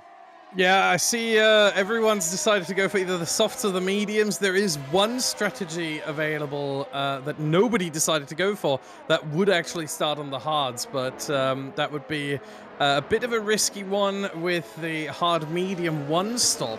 That, however, is about 5.5 seconds slower than the optimal strategy, at least on paper. We also got the main one stop, soft medium. I wouldn't be surprised to see one or two drivers decide to go for that. It is overall 3.5 seconds slower than the optimal strategy, but with overtaking or not having to overtake people, that might be worth it. But the two main strategies are two stops, either soft, medium, medium, which seems to be the best race tire here, the yellow-walled medium tire, or a soft, medium, soft. If you want to be a bit more aggressive, go for the fastest lap towards the end. Both strategies, only half a second between them in total race time, but the soft, medium, medium overall slightly better. Very interesting. Thank you so much, Seb. Really appreciate that. I'm going to ask very quickly and throw it to Gareth. Gareth, prediction time. Who's it going to be? Probably Meraki. He's going to win this, I think. Tiamat Marduk looking to not get any kind of damage at the start here. He's just got to survive this opening wave and then hope that the strategy can come towards him. Yeah, get through these laps with no damage. Dan Gilligan, what's your prediction very quickly? Mr. Dale is going to win this race. Fantastic. Brilliant. That is really left field. Let us know in the live chat as well, folks at home. Obviously, we want to hear from you. I can tell you that our producer's picking Razin here at this point. Of course, our man Rob in the box as we now look to get set with green flags being waved. Hayden Gullis unfortunately disqualified from the formation lap, but I'm sure he'll be entering himself straight back inwards here as we now await the lights here at Spa. 3 lights, 4 lights, and the 5th light. And it's pedal to the metal, and it is go, go, go, go, go. Racing Chai comes away out in front. Sky Zeno matching him though, but might sacrifice the inside as Meraki instantly looks to try and challenge on the outset now of La Source and Alpine running wide. I think that's Tom who's losing out a little bit there as we see them now fly up over the crest. It's Racing Chai in the McLaren. It leads the way, heading up over Kemmel, but now here comes the Mercedes to strike. Sky Z reaching for the skies, takes the lead, and Safso is out of the race. The safety car has been deployed, Dan. I have no idea what has just happened there. Up there, we can see that green dot stopped and now disappearing around sort of Radion, really, or beyond Radion. So that's going to be a potentially enormous accident. That has apparently happened right in front of Benjamin Daly. So for Aston Martin leading the championship for the constructors going into this one, that is a major, major blow. Because now, of course, GB68, the lone Aston in this race, and the maximum points that the team can now score is 25. So all the teams behind need to do is score more than that, plus then the delta they have to Aston, and there's nothing that GB can do about it. No, there isn't. That is absolutely unbelievable scenes. We will, of course, be taking a look in depth at the incident involving Saf, so I'm sure we'll have some news on that very shortly. But I just want to talk about some of the, obviously some of the matters that are concerning here. Obviously, we allude to that team's championship, obviously, here at this point. Dan, Aston Martin coming into this race, leading the championship. They're now 1 car down, with only now GB68, who's going to manage, who's going to be the only car, essentially, to bring the points home for Aston. But look at the top end. You've got 2 Mercedes in the top 6 and 2 McLarens in the top 4. This is exactly the opposite of what Aston Martin need right now. Yeah, absolutely. And, if it has been a mistake, if it's been something else, obviously we'll find out when we get hold of a replay. But that has been a real shame for that day. We can also see here, looking at Taco Man, there is a missing end plate on that Haas. So have they been involved in that incident? Have they been caught up in that too? Or have they had their own incident somewhere else? We've seen in Formula One in the real world this year, the loss of an end plate actually doesn't really make a huge difference to the cars, it seems. But certainly in the games, it very much does. GB68 also into the pits then, along with Chesnoid, it looked like there. Sorry, no, not Chesnoid, it was Hayden. or Dave Gaming, I'm now being told. For some reason, there's no pit icon coming up next to any of the names as they go into the pit lane. But yeah, as it is, it's... Oh, there we go. It appears. It reappears. There we go. So yes, it's Taco Man, Dave Gaming, and GB68 jumping into the group there. Full safety car, though, as we say, for the time being. So they're not going to be damaged too much by that loss of time in the pits. But it's still going to be bitterly disappointing at this stage for them, George. Yeah, I think I'm just going to quickly talk to Seb here at this point, because obviously we're seeing the first changes already being ushered in. Not necessarily surprising, as certain cars might benefit from obviously some repair work, obviously new front wings, etc., but also tyre changes at this stage, so mixing things up in the strategy. Seb, what can you tell us about this? Yeah, so all three drivers that have pitted, Dave Gaming, GB68, and El Taco Man, were in the pits for a front wing change. So for none of the drivers that are out there that have an intact front wing, they never thought about coming in. But what this does, an early safety car here, is you may be able to extend the soft tyre now, or the medium tyre if you go for an alternate strategy of a medium soft one-stop, which personally I would not recommend, but hey, maybe someone fancies it. That is now become more likely. The one-stop now becomes a little bit of a better strategy. Still not quite as good as the soft medium, but very comparable. Yeah, well, I can tell you what, thank you for that, Seb. We are going to head across to Gareth Allen. Gareth, what are the insights? I tell you what, it's been a frantic opening lap there. Eau Rouge Radion proving to be really complex. First, let's ride on board with Safso. Unlucky straight away in this race and out. That is bad for the Aston Martin's Constructors' Hope. He was pushed out wide by Michi Hoyer at La Source, and now coming to the top of Radion. This is where the big collision happened, and it was a nudge from behind, and it was a big wipeout as the Red Bull of Dirk hit him, and that is disastrous for the Safso's charge in the Aston Martin. Of course, he's won the Constructors twice in the Series 1 and Series 2. The second clip I want to come to is Ben Daly, second in the championship, and nearly hugely wiped out by this. So at the start, up the inside, he tried to go make some places, and I think he did get a couple of places, but there was a bit of side-by-side contact with Dave Gaming as they come towards Eau Rouge and Radion. He had to position his car, but he'll watch Safso get took out here, and his reaction is what is going on. Mr. Dale also took out there, and yeah, Dirk, of course, with a bit of wing damage, and he's gutted for Safso, his previous teammate, of course, in previous years, and good friends off the track. El Taco Man, another car caught up in this concertina effect as they go up the hill. GB68 lucky to be able to collect it, but you can see his teammate just fall off in the distance and almost collect El Taco Man as he kind of reacts to all of that. And finally, that move for first once again from the Mercedes just before the safety car came out. He just managed to get in front and take the lead of this race. So a wild opening lap there. It's certainly caused some chaos here. It certainly has. Thank you so much, Gareth, for that. We're coming to the closing stage. We believe the safety car will be in this lap. But Dan, how do you summarise that start? Because it was blistering, wasn't it? Unfortunately for Safso, we never like to see someone like him, to certainly go out in the fashion that he did. We're just hearing as well that Dave Gaming is incidentally boxed again. So, in fact, has had to come straight back in again for another tyre change. The safety car slides on track, though, as we are aware. But immediately losing some key players in this race. Yeah, I think that it's one of those things where I don't really want to pass judgment necessarily until I see the point of view of two other drivers. I would want to see Mr. Dale's point of view because it was the inciting alleged collision there between the pair of them. There was a sort of a go live notification across the right-hand mirror of Safso when we were watching that clip, so we couldn't quite see where the positioning of the other car was there. We just had the red arrow, proximity arrow to go off of. So, it's not the ideal line through Eau Rouge that he was taking because, of course, he was trying to give space to those cars on the inside. So it might be that he's lost the back end himself. Might be there's been a light collision between the pair of them. I suspect the latter, given that Dale did spin out all the way up Eau Rouge. But then the other POV I'd want to see would be Dirk Chocolates, because as much as we love Dirk, we adore him, we really do. To me, that sort of smacked of, virtual drivers not thinking about the consequences of just keeping their foot pinned to the floor. If you were in the real world and there was a car coming off the circuit in front of you like that, you would hit the brakes. You wouldn't keep accelerating through the instant as the Red Bull seems to do there. But safety car is in, so back over to you for the race restart.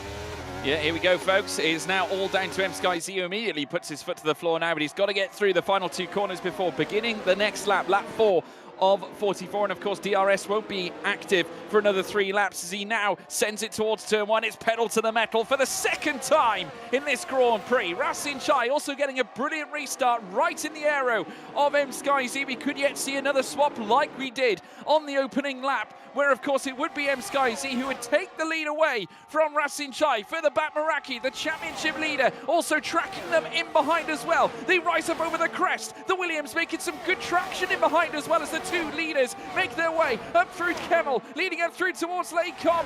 Pressurised and punching, MSkyZ might have to give way as here comes Racing Chai around the outside. Great expert defending though from MSkyZ. It was all about the car positioning, but Racing Chai through now, heading through that Rivage section very shortly, trying his utmost to take that P1 again, heading down the inside of Brachel's corner. Has he done enough? The McLaren now leads the way once again here on lap 4. Brilliant bit of fighting between the pair of them. I think that SkyZ tried a little bit of a sort of Lewis Hamilton tactic of many years ago, lifting off at the bottom of Eau Rouge, because I saw a briefest of puffs of dirt as the 2 cars seemed to connect front to rear as they headed up the hill, and I don't think that Racing was really expecting it. And so it was one of those things where I was then suspecting he might not be able to get by. As they got into the braking zone for Laycom, the fact that SkyZ was able to keep on going, I thought was absolutely brilliant. But yeah, it's really, really entertaining racing.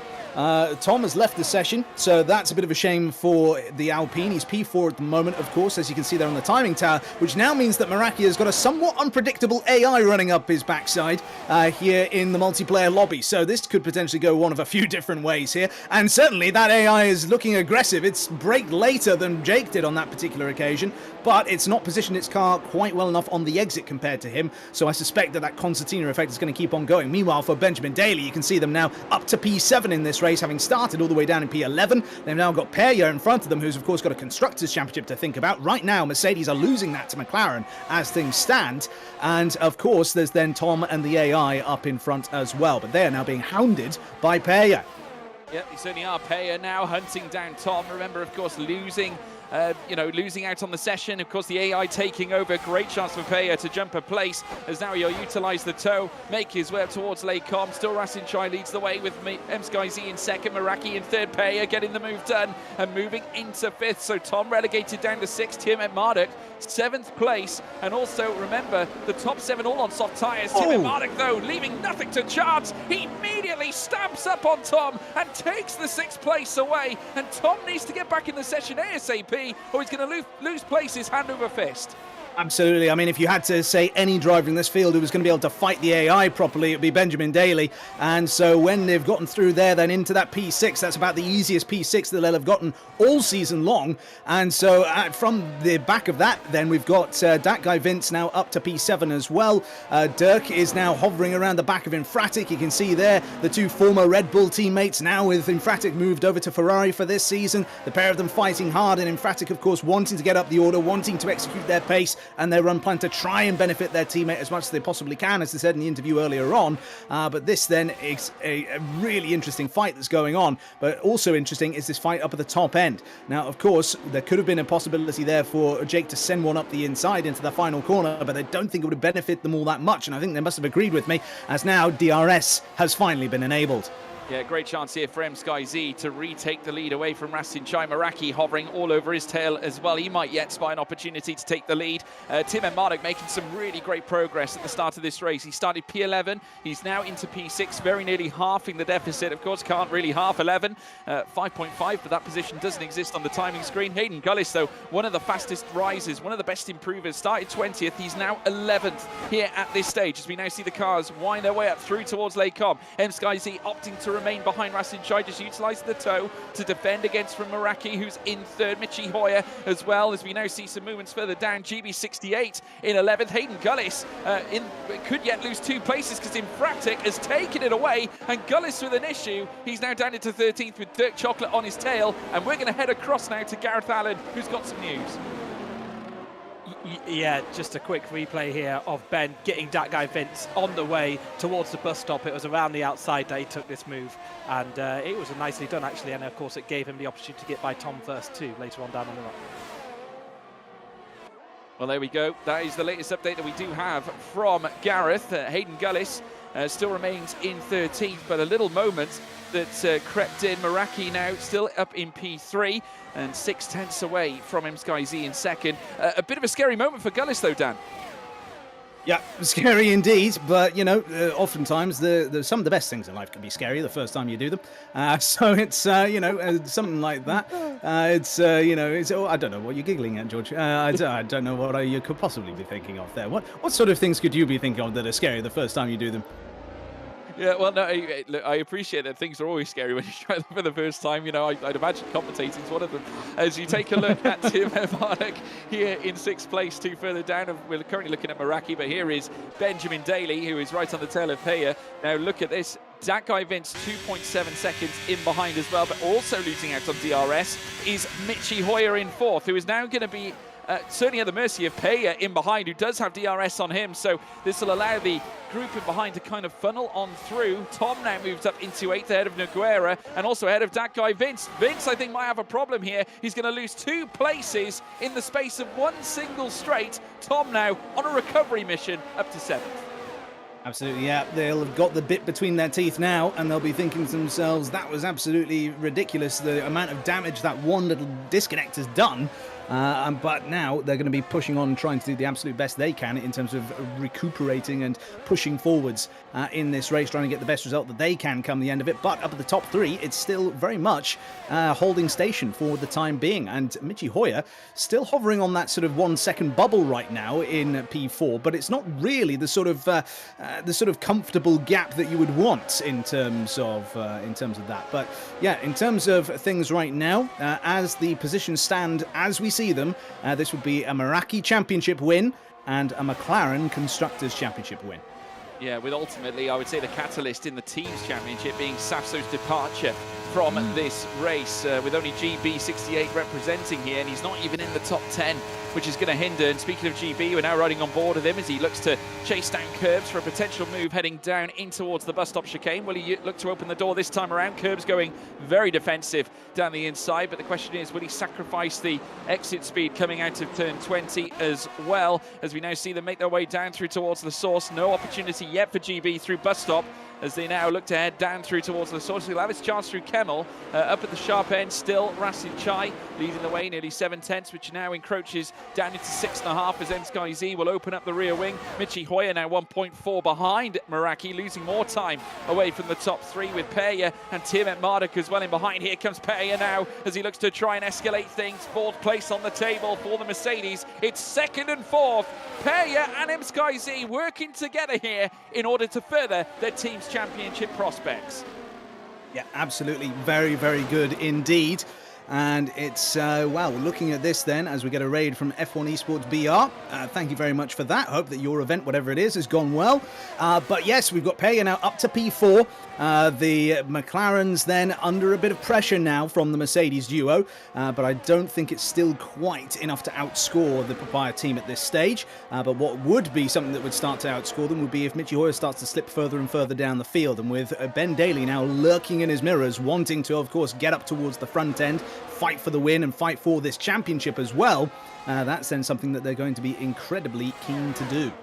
Yeah, reminder of the point system as well. 25 points for a win, 20 points for second, 18 for third, 16 for fourth, 14 for fifth as well, 12 for sixth, and 10 for 7, 8 points for eighth, 7 points for ninth, 6 points for 10th. The point structure actually exists and carries through right through to P15 on the grid. So even if you are currently sat, as GB68 is now in the top 10, or where he was in 11th place, he would still score points, but nonetheless he'll want more should he want to try and solidify their place in terms of the team's championship. But it's proving more and more unlikely, while Rasid Chai remains up at the front, as well as Michi Hoyer, who is also in the top 10 and crucially enough higher than GB in the timing tower. As we now see Meraki come over the crest as well, 3rd fastest in this classification and still leads the championship. He will be champion should he stay like this too. Peya further back now, 1.7. Remember that gap that existed between Michi when he was in 4th place and Meraki in 3rd. That gap has now streaked outwards once again as Impratic and Dave Gaming pass Curbs for that 11th and 12th place. Curbs not having an issue as such, but wheel to wheel, and Dave Gaming managing to take both drivers in the space of a single straight into Les Combes. That was stunning. Absolutely, but it's not over yet, I suspect, as Infratic takes a little look to the inside, but on that downhill braking section there, that's not somewhere you want to... Ooh, hey! And all sorts of pirouetting and ballet dances going on with Dave Gaming's Alfa Romeo there. Very, very impressive indeed from them. Up at the top end here, you can see that Meraki is slowly but surely falling back, actually. Now, whether that's a deficit in pace compared to the top two, or maybe it's tyre management or something else, we will have to wait and see as this stint continues to evolve. If he's just taking a little bit of time now to hold back, before then making a charge later, that's one thing. But if he's genuinely losing out on the pace now, that's something else entirely. As it is now, though, we can see that Ben is catching on Michi Hoyer. That is now an ever-reducing gap in which the McLaren is under continuous threat from the Ferrari, and this might actually end up happening sooner rather than later. He's not going to wait all the way until the Kemmel Straight. He's going to make a little bit of an aggressive placement of the car here, relative to the McLaren, into the final chicane. Now out onto the start-finish straight, we're going to get DRS open on the Ferrari, not on the McLaren, crucially, because he's not within 1 second of Peyo in front. And now then, as they come round La Source and down towards the Kemmel Straight after Eau Rouge and Radion, of course, this then is very much advantage to Benjamin Daly in this particular fight. And I would not be surprised to see this be a gap that is instantaneously hoovered up and overtaken down this upcoming straight. No, not at all. I tell you what, I think Michi Hoyer made a mistake on the previous lap in the middle sector because he lost time on Peyer as well. 1.4 Peyer in no man's land. Tiamat Mardico on the rise with DRS opened up. Easy as you like, past Michi Hoyer and makes his way through Les Combes. 5th place now as he looks to try and close on Meraki as best he can to gain those points. Curbs now moves up to 12th as well, ahead of Infratic, who's dropped down to 13th. Meraki starting to bleed the ERS as much as possible in order to try and put the pressure on the front two and at the same time keep Tiamat Marduk in behind. Ben's got a lot of work to do though, because he's 1.2 seconds away from Peyer and needs to break back into that DRS. And I believe we have news with Gareth Allen regarding Ben Daly. Yeah, this was a couple of laps ago when he originally got by Michi Hoyer. There was a bit of contact going into this big flat-out left-hander of Blanchimont, and he just tries to go around the outside. Michi doesn't quite realise there. Contact, that could have been very easily bad for Ben, but he did live to fight another day. Michi retook along the Kemmel Straight, and of course we saw Tiamat Marduk get by just now. Yeah, stellar showing indeed. Obviously, Michi not having the easiest of opening stints. 6th fastest now at this stage. We'll have to wait and see what he does. He's 1 place down on where he started. The pit window now open for those drivers on the soft tyres. Hayden Gullis back up to 13th as he now looks to go past Infratic. We've got quite a squabble happening in the higher echelons of the bottom 10, and currently leading that contingent is GB68 in 10th place. And now we're already seeing the stops come into fruition. There was no doubt a car coming in. It's Curbs. We're going to bring Seb Kowalski back in. Seb, I believe this is the first stop that is actually on strategy. That looks exactly like it. Curbs deciding to get rid of these soft tires early to make up some positions right now. If you do pit, the aforementioned roughly 2 seconds per lap is what you are getting. And of course, Curbs goes for the medium tire, will have a lot of clean air in front of him, no one to battle with. So expect him to jump up the field once everyone has done their first pit stops. Yeah, Seb, just get some insight now. What is Curbs' MO now? Is it a case of putting in the fast laps? Is this going to be a ruthless undercut? Yeah, this is an undercut 100%, and he really needs to make the most of these tires right now. A little bit of saving always helps. A little bit of tire saving certainly helps right now. You want to preserve that kind of pace as long as possible. But other than that, you need to get in the lap times right now. You need to be quicker than everyone that you otherwise would be battling right now if you hadn't pitted. Brilliant stuff. Thank you so much, Seb. So Curbs now back out on track. The mission is clear. He needs to try and lap through. We got team radio here from Tiamat Marduk, really struggling with the rear tyres, which is going to be music to the likes of Curbs' ears, because if he's struggling, then no doubt everyone else on the softs are also going to be losing it too. But Tiamat Marduk, got to give him credit here. Remember that gap between he and P4, it was stretching beyond a second. He's now broken to back within DRS. So Benjamin Daly going to work. He may be struggling on the tyres, but they're working for him right now, Dan. Yeah, absolutely. I think, though, he's just missed out on DRS. No, he's got DRS, so my apologies. As he's then come down the start-finish straight, that's going to give him that extra little bit of distance he's going to need here as he then comes out of the slow-speed corner of turn 1. If he's struggling with rear tyres, then out of slow-speed corners in particular is where that's going to hurt incredibly hard. But now as they come through Eau Rouge over the top of Radion in a few moments time, this then is going to be DRS for him all the way down the Kemmel Straight, though I suspect no overtake this time. He just looks a bit too far back, and he's got that blinking red light on the back of the car, which means less than 10% ERS remaining, and therefore he's in no position to really go on a big attack this lap. He might be able to do it on the following lap. He's about this gap right now away from from Peja at the beginning of that Kemmel Straight. Yeah, Tom on that recovery mission still, going past Michi Hoyer, 6th place, now 1 second away from Tiamat Marder, because he looks to also reclaim the DRS and bring this gap together. In fact, he has broken to within that second as well. El Taco Man has just taken 13th, but Infratic is going to send it back down the inside and recover the position as well. So great tenacity here from Fabio as Infratic now moves back up into 13th. But El Taco Man, who after sustaining damage earlier on, is not going to take that lying down and exits through Pouon in hot pursuit of the Ferrari in front of him here. Yeah, absolutely, and Taco is going to be incredibly frustrated at this point. He's got those mediums, which even if they're mediums from the start of the race, if they're mediums that he's just put on, then they're going to be better than those softs that Infratic has been running all race long. So it's one of these things then where we've got to keep an eye on these things as they develop. And as far as development of the tyres is concerned and the strategy around them, well, we'll take a look at this man right here and we'll bring in another man. Seb, talk us through these rear tyres that Ben Daly is now choosing to actually take on to the next lap. Yeah, so I've been having a look at some of the tire temperatures that Ben Daly is running, and I've noticed that especially towards the end of the Kemmel Straight, and therefore at the start of the second sector, his rear tire temperatures in particular are dropping below the optimal window. And if that happens on the soft tires, then this problem will be even worse once he switches onto mediums or even hards. So right now, already not a good situation. And it's not something you can easily fix. I mean, there is a makeshift change that you can make, but it will alter other things, which would be to reduce the brake bias and moving it to the rear a little bit. But that will then alter the balance of the car in the braking zone, so not sure that is the best idea. Otherwise, well, just manage really is about the best he can do right now, but certainly not an ideal situation for Benjamin Daly right now. Absolutely. So in terms of that then, in terms of things that he could do, would any weaving work on the straight in particular, or is that not a viable option at all? It's not a viable option at all. It barely raises the tire temperature, and all it does is add extra wear, mostly to the front tires. So they are not of any issue here. If anything, try to get a little bit of wheel spin going out of corners, but obviously not too much to lose control. That could help, but it's a very fine line to walk. Excellent. And with the gaps as they are right now, would you as a strategist or an engineer be sort of banking on a safety car right now, that an incident might happen between close cars, or would you just be basing it off of the information that is in front of you at this point in time?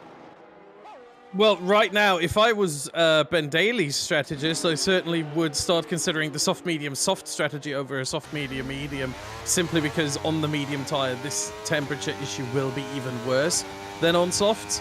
So it might be worth it to just, sacrifice that half a second of time in total race time, maybe even 1 second, and switch from a soft-medium-medium to a soft-medium-soft. He said in qualifying he has those tires available, so it certainly is an option that I think he should consider at this point. Absolutely. Well, there we go then. Thanks very much, Seb, for the analysis so far and the insights. And George, anything been catching your eye whilst we've been having a chat with Seb there? Well, Meraki losing out not only in terms of delta, he's outside the DRS window and has bled the battery dry. So it's now a case of survival of the fittest at this point. And while he has, of course, lost that DRS, it does mean that at the same time, this will help Tiamat Marduk, who is ahead currently of the likes of Noguera and that guy Vince. But remember, we are seeing the stops come into play. GB68 has boxed as well. He's down in 16th place on fresh medium tyres. So this is when we start seeing decisions being made from those up in the top four. Will this be the lap that we expect to see Tiamat Marduk perhaps box or will he take these tyres a little further into the race? Peya has now jumped up into 11th place as well. He's gone ahead of Punju, who is now losing another place to Michi Hoyer further down as well. Hoyer now up to 12th as they now look to clamber their way through the Lafanier chicane through towards Campus and Stavelo. And Hoyer, who is also on a little bit of a busy drive, didn't have the easiest of first stints either. He is now looking to pile the agony on everyone else. Into the pits, I believe, comes Rasin Chai. Absolutely, yep. Rasin is in, and so he is the first to blink of the leaders. And Benjamin Daly continues round as well. You can see there too briefly before we cut back over to Rasin. Let's see how quick this stop is from the McLaren team. And as you'd expect from this game, it's about equal to everybody else's stop. It's a very, very quick one, but we're not setting alight any record books this time. That was certainly not a 1.8 second stop from them there. So as it is right now then, you've got the top three occupied by our two championship protagonists. They're on screen right now with, of course, Meraki's point of view on the left-hand side of your picture there. Ben with the serious, concentrated face on at this point in time. And that is the technical term for it, I'm told. And now Skyzy has clean air. He's had clean air for the first lap and the laps behind the safety car, and that's been pretty much it. So now he can actually start to execute whatever pace is within this car at this late stage of the soft tyre stint. And, you know, as far as he's concerned, he's of course going to want to try and take these cars further and try and go for an overcut, you would imagine, because of course now being undercut, all he can do by coming in on this lap is limit the damage. If you want to go for a different strategy altogether, then trying to stay out as long as possible would be the way to go, I imagine. But of course, Seb, I'm sure, would tell me whether I'm right or wrong on that. Yeah, absolutely outrageous. I mean, obviously now it's decision time for those in the top three. Rasin Chai, who was in that immediate fight in the, well, P1, P2 and P3 equation, he'll now be looking to try and usher in some really fast laps as we now wait and see the cars making their way through this next slalom section. Through Campus and Stavelo they go, as we now witness Rasin Chai on his medium run, and I can already see that his laps are looking stellar. Purple in the second sector, so this is working perfectly here for Rasin Chai. Hayden Gullis losing out to fellow teammate Tom as the Alpine swap positions. Tom now up into 8th, Gullis down to 9th. Following through his teammate though, heading out of Blanchimont, and the blinking light on the back of Tom's car suggests engine saving, but Gullis deciding not to make the move as into the pits comes our championship contender, Tiermet Marduk. Absolutely. Slick stop from the Ferrari crew as well. And so it's going to be alongside Dirk Chocolate on pit exit, according to our predictions here. Except no, Dirk has now pitted, so that's not going to be the case anymore. And so it should be that Ben has got relatively easy time. He might end up coming out alongside Curbs here, but no, in fact, he comes out ahead of GB68. Now, of course, GB's going to have warmed up tyres. Ben is coming out with relatively cold tyres, but they're now going to be heading down the Kemmel Straight, of course, where DRS is going to be the main factor. That being said, the extra few kilometres an hour you can end up getting onto the car via a quick run through Eau Rouge and Radion could have helped. But alas, it doesn't seem to be for GB68 this time. Will it be for Ben Daly up the inside, though? On the Haas, it looks like it might be. And yes, he manages to get Taco Man into Lecom. We're looking at Punju in front, but no, it is Ben Daly who's gotten the move done. And now also following him through is GB68. So great bit of opportunistic driving there from Benjamin Daly. He probably needed that move to be done sooner rather than later to enable his chances of getting this undercut to work most effectively to work the best. Yeah, and this initial stretch is going to be key for GB68 because he does not want to allow Tiermet Marduk to heat up those tyres to a level where, of course, he will be more difficult to overtake. So it's now more than anything here for GB68 to make this move stick and try and escalate it further in order to grab that P12 away. But currently they've got Punju in front of them, effectively the cork in the bottle as they head through towards Campus and Stavelo. Corbe Paul Frere will come up after this, and a little error there from Punju opens the door here for Benjamin Daly, and he's going to be joined as well by GB68, who will have the run and the overspeed heading through towards Blanchin on a chance, heading through towards the bus stop, which will certainly plant an advantage GB's way, but he's not going to go for it. He's not going to go for the late send. Rasin Chai takes the fastest lap of the race as we now see the cars exit out of turn 20. Tiermet Marduk now on the cusp of the top 10. Now, what's incredibly interesting here, and has been pointed out by Seb in our little production chat here, is that Skyzy and Meraki are likely extending to a one-stop right now, soft to medium for both, and the lap that pit window would open will be on lap 20. Now, whether or not they end up going with that one there, GB saying, Ben, let's work together.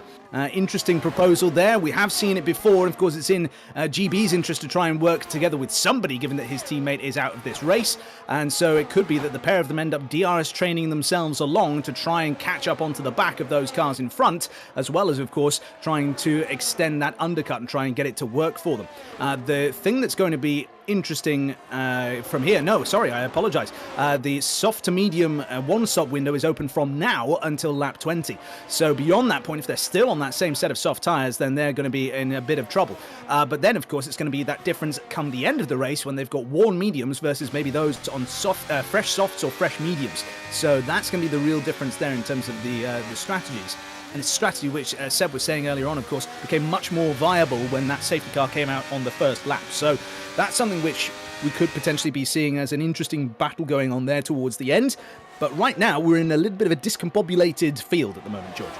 Yeah, it is currently discombobulated to a certain degree. I will say this about GB68's performance so far. I would argue that the pit stop was definitely useful. Rasin Chai saying that he's gaining 3 seconds a lap on Meraki, which I go as far as saying is true, because he's gone purple again in the second sector, and Meraki is in the pits and is now going to be swapping those softs off, you would imagine, for a set of medium tyres this time around. And yes, they are, as we now keep our eyes peeled on those further down. Remember, Tiemet Marduk boxing when he did. Let's see how much he might have gained through the undercut. GB68, remember, offering to work together. There is the Mercedes of Peja, who now moves up to 6th, and GB68 dragging along Tiemet Marduk as the two championship protagonists look to try and catch up with the Williams in 7th. Absolutely. We're also being given a bit of behind-the-scenes info on Meraki, who we can see now getting the move done on Peja, where apparently he's barely spoken all stream long. The focus on his face is incredible. Look at this. The focus there. He's got the attack eyebrows on at this point in time as Jake. And, well, that's a driver then who has got one goal in mind, and that is to win this championship. Yeah, he certainly does. Both drivers want the same result. They both want the top prize here in Creator Series action, to be crowned champion. That Tiemet Marduk has obviously been on the cusp of achieving before. This time around is also on the precipice of perhaps doing it this time around, and for the first time. We've hailed his brilliant performances, including that very first win at Silverstone all that time ago. He won the Qatar Grand Prix when we went racing there in the very first round of this season. It has been a stellar performance from Tiemet Marduk to bring himself into position, but already on the radio saying Meraki is low on ERS, which will open the door for Tiemet Marduk in behind. If he can gain on Peja, get in the DRS, that could open definitely a door to closing up the gap on the Williams. Absolutely, yep. So we will wait and see. We will wait and see what happens with the Williams car there. And compared to everybody else, of course, they're going to have a bit better tyre life at this stage, of course, but then come later on, if they do end up going on to no more sets of tyres, then they will end up suffering really towards the end of the race. And Benjamin Daly sets a very threatening new fastest lap of the race of 144.5. And so now then, as they all start to pour out of the pits, then we've got Skyzy coming out behind this battle here. In fact, he's side by side with Ben Daly, but Ben with those warmed up, fired up tyres. He is low on battery, you can see there from that flashing red light, but he does have those tyres up to temperature. Skyzy, though, using that overtake button, is wanting to get by the Ferrari at this stage. He's got the fight for the win in mind, not necessarily for the fight in the championship. And now they're going to be 3 wide, are they maybe? Going down into Lecom? No, not quite. It's instead side by side then, as GB ends up losing the 2 positions. I'd imagine the 1 position he planned on losing, that being the one to Ben. But now it means then that, of course, he's got that position lost to Skyzy as well. But now it means that Ben is within 1 second of his championship rival, Meraki, in front. Yeah, here we go, folks. The story is about to be written. The first chapter in this ever-growing battle in this particular grand finale. Meraki in 4th place with Tiemet Marduk in 5th. We've had the first strategical stops already ushered in here, and now we're on lap 19 of 44 with Meraki in 4th, Tiemet Marduk in 5th. I tell you what it would mean to Benjamin Daly to certainly take a leaf out of books that he's read before. Victories at Qatar, and perhaps ushering in a stellar result that could yet bring him towards Creator Series Drivers' Championship glory. MSkyZ, though, so threatening in behind. He, too, also a race winner in this championship. Back in Imola, it was round 2 where he answered back against Ben Daly's race win with his very own in Emilia-Romagna as they go wheel to wheel, heading through towards the bus stop. Fantastic move from MSkyZ. Elevates the Mercedes now into 5th place. And behind Meraki, the train has begun. And Tim Marduk is going to answer back straight away up through Kemmel. You definitely think so. Absolutely, you would think so indeed. And as they came into that final bus stop chicane there, you could see the flashing red light, not just on Ben's car, but also on Jake's as well. And you can see it still on Jake's car, in fact, as they head down towards Eau Rouge Radion. So, of course, Skyzy's going to see this. He's going to know that he's got much more ERS, therefore, in the charge than Jake does at this stage. So he doesn't need to worry too much about making use of that button at all. It will just benefit him, and he knows that he can essentially outlast Jake on that button as well. And now then, it brings him back up to what is effectively the race lead after, well, actually it's not really, is it? Because Rasin Chai is effectively in the race lead because he's in the race lead and he's already made his stop. But in terms of that, yeah, we're seeing... or is he made his stop? I forget. But in terms of that, yeah, we've got... there we go. Yes, he has made a stop. There we are. Fantastic. But yeah, we've got Tom also out there up in front. We've got Michi Hoyer too. So this is really multiple battles going on at this point in time. You'd have to say Rasin and Skyzy are the ones looking most in contention for taking the race win here today. It's just this championship battle which is going to end up being the thing which is going to come down to the wire a little bit more, I think, because there's going to be a bit more pace required from both these protagonists if they want to put a bit more daylight between themselves and their respective rival. Yeah, absolutely right. I just want to ask as well, Seb, obviously we've seen the rear lights flashing on a couple of the cars. Obviously Meraki and Tim Marduk are championship protagonists. Are they just going to utilise MSkyZ as for DRS at this point and just try and save the battery?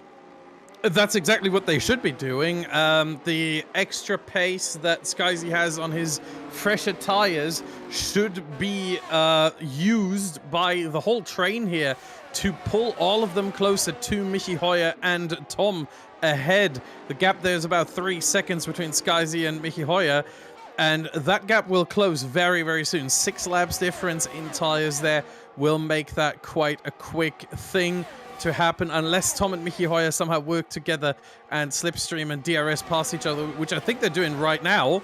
Here comes Michi Hoyer, actually, and takes the position. So that might actually prolong the whole thing. But Meraki doing the smart thing, staying behind, just letting Skyzy pull this train because those tires are significantly better. Yeah, perfect race for McLaren so far, you think? I mean, a 1-2 certainly looks very good, but with the early pit stop, they will have to pit again, guaranteed, the top 3. From P4 down, I'm not so sure. GB and Purge are sure, but Skyzy and our 2 championship contenders, Meraki and Tiamat Marduk, I'm not sure they have to pit again. They might take these tires all the way to the end. Yeah, we'll have to wait and see whether that does pan out and obviously how this is going to affect the strategy later on into the race. Thank you so much, Seb, for that. We're 1 lap away, in fact, from the halfway point in this race. As soon as it hits 22, we will have hit 50% here in this race. It's Rasin Chai out in front, who following suit from what was a sensational qualifying session for him, despite not necessarily, being part of the fracas that's happening further down. They've managed to put some clean air between them. Obviously, McLaren choosing some alternate strategic routes heading into this one, given the fact that we've had safety cars already. MSkyZ in this current lap, purple in the second sector, so he is really starting to gain on the top 3 and putting his car to work. Tom now in P3, trying to close up on Michi Hoyer as they look to continue to work together, but just look at the gap now, coming down all the time here. MSkyZ 1.7 behind Tom at this point, and he's bringing along the 2 championship contenders, Meraki and Tiamat Marduk. They're following in leaps and bounds, but Ben Daly only just barely within that 1 second for DRS. Yeah, absolutely. And I feel as though it's the push going on right now. In fact, Meraki is pushing. He's pushing hard to try and put some daylight between him and his teammate. Not his teammate, rather his rival, because he's then made that move on MSkyZ. And so that then means that Skyzy back down to P5. And now we'll see what Jake is able to do in just a little fraction of clean air before he then starts to get a bit closer to the back of Michi in front. Or whether or not they end up actually driving a bit slower now that the pressure is on a little bit more. Yeah, and I tell you what, this is turning the screw. And Tiamat Marduk now a second behind Sky Z. So definitely, I think, employing the saving tactics at this point, trying to maintain the battery levels. He is now flirting back within that second gap now this time, but he can't afford for it to be ushered out. We've got team radio here from Team Marduk. If Jake didn't never have new tyres, I'd be quicker than him. So there we go. He's obviously conscious of Jake's strategy, and it could very well be his undoing here, Dan. Well, I mean, it's coulda, shoulda, woulda, right? I mean, if my grandmother had wheels, she'd be a bike. It's, you know, it's like you can't bemoan the fact that another driver has some fresher tyres. I mean, it's very, as has been pointed out by one member of the production crew here. I'm not going to say which one it is for fear of public embarrassment, but Teammate Buxton has apparently entered the building with statements like that. I mean, yes, of course you'd be faster if you had fresher tyres and they didn't, but that's not what the situation is right now. You can't be making racing driver excuses. You've got to just get on with it and try and do the best lap time that you possibly can. Yeah, I mean, obviously off the back of that, he wouldn't have had the undercut to bring him into the dance. So I suppose it's either one or the other, really, at this stage. Yep. But Mitchy Hoyer currently sat in third, 4 tenths away from Tom, though I would argue that Meraki is looking probably more threatening at this stage. And if he can get the overspeed right coming over the crest, he might have a chance here at taking a place away from Mitchy Hoyer as they now look to cascade their way up the hill, heading through towards what will be Lake Com. This time around, though, it looks like Tom might be under pressure. Not this time, though. Mitchy Hoyer backing off for from any possible chance of an overtake. Meraki, though, now looking to try and follow through. Dirk Chocolate with a retirement. Oh, it's in the Goodness pit me. lane. Could that be a safety car? No, he's in the pit lane. So there we go. We aren't going to have a safety car procedure. Dirk retiring, though, in the pit. He just never really got going, Dan. No, seemed not to. Whoa, as all of a sudden someone is going, and it's Jake up the inside, and I think Skyzy wants to follow him into Pullon as well because they go side by side with Mitchy Hoyer, and that is an aggressive move there. From the Mercedes driver in particular, it was an opportunistic move from Jake there to get the move done before Pullon, but then to do it in Pullon itself, that was brave from Skyzy. That takes an awful lot of faith in both your own driving and in the driver that you're fighting with. Yeah, it was late, it was brave, but now once again, he has parked a car right in between two cars now between he and his championship rival, and a barrier, a great wall, so to speak, that could yet allow Meraki to lay claim to the championship in confident style. He's now on the podium and nearly within 2 tenths of Tom. He might yet go for a third move here at this stage and put another car between he and Tim Marduk. Ben Daly has now got to get to work, but the good news for him is he is now well and truly within DRS. He can utilise it. Meraki, though, could yet make yet another overtake and try and gain on Racing Chai, but first of all, he's got to get a decent exit. Heading out of La Source, 3 cars all coming out together with a trail in behind 2 as they look to try and venture through towards Eau Rouge and Radion. Sky Z right in behind 2. He could yet also get a decent run and late challenge to Meraki as well as the 3 cars now all bunched together, sprinting up the hill this time around. Tom now under pressure as Jake goes for the move. Meraki now up to second. Sky Z following suit. It is 2 moves in the space of 1 straight, with Tim and Marduk still yet to get past Mitchy Hoyer for that spot in P5. Absolutely, yeah, really, really brilliant bit of racing there from the pair of them, and especially good racing instinct from Sky Z to be able to just take the slipstream where they could from those 2 cars in front to be able to get the maximum VMAX they possibly could in order to get that move done. But I tell you what, Ben Daly is now going to do what was done the lap before, and it's deja vu for Mitchy Hoyer. There's going through Pullon, there's maybe a bit of Pullon in his trousers, and there we go then. That's another move done, another place lost for the McLaren, but of course that's then Ben up another place then. Now just 2 places behind the championship rival. I will be honest, I stole that joke from Flange Muffler in the chat. Outrageous, it has to be said. not just on about the joke, but Sky Z now heading through out of Corbeil Paul Frere. Blanchimont coming up next, and he's looking like he's going to try and stamp his authority against Jake once again. Remember, these 2 coming together earlier on with Jake having the upper hand. Will he opt for a move heading in towards bus stop? No, he's going to think twice about it. Knows that, of course, he will lose the place again, heading up the straight with the DRS as they now head down towards turn 1. Yet again, this time on lap 25 of 44. It's starting to heat up a bit here at Spa as we now see them pirouette through turn 1. In behind Tom, who is losing a little bit of ground now. 2 tenths lost out of the corner at turn 1, and now Tim Marduk, after passing Mitchy Hoyer, has got to get past this Alpine sooner rather than later, or he's going to lose out with Sky Z in behind. And Sky Z, in fact, getting a lovely exit out of the crest now, and he's going to go side by side here with Jake Meraki. Surely is going to lose out on this one, and MSkyZ moves up to second with now only one solitary car separating our two championship protagonists, and now GB68 also moving ahead of Michi Hoyer. Yeah, it's going from bad to worse for Michi Hoyer in the McLaren, but fortunately for him, Pega is still behind him, and he is still... Oh, goodness gracious me, that's a great big dive up the inside. That's brave from Michi Hoyer, and it's always come to handbags, and that's then a bad operation there from the McLaren driver, and they've ended up losing massively in that one. They just wouldn't give the space, it looked like to me. They were just trying to go for the move. They were right squeezed to the inside in Bruxelles, so you could say it was maybe give as good as you got, but then it just looked like it was getting to handbags there between the pair of them as they came down towards the no-name corner, and that was absolutely terrible. There is a bit of front wing damage for GB and all that as well, which is likely to be a relatively big time loss per lap, we're being told. But we'll wait and see then if Michi Hoyer has lost any time as a result of that incident as well. But as it is then, Ben Daly has got one less thing to watch out for in his mirrors, and it's going to be him now focusing solely on his efforts to get by Tom, and then onto the back of his championship rival. Well, I tell you what, a major moment. There's been a couple of them as well. I'm going to throw it across to Gareth Allen. We've got some news on Michi. I do indeed, but I also have a whole racket going on because I'm just trying to get the clips for the other ones. But if we quickly go back to that clip, it was Michi Hoyer who, had a big slide. This was just before that incident with GB that hopefully I'll be able to get clips for in a little bit. But Ben was very frustrated by this because, of course, Michi was not slowing down the car in front, and he just felt like he could have maybe go for a move around Rivage if that mistake didn't happen, of course, out of speakers and through down to Pouon. He did make that move.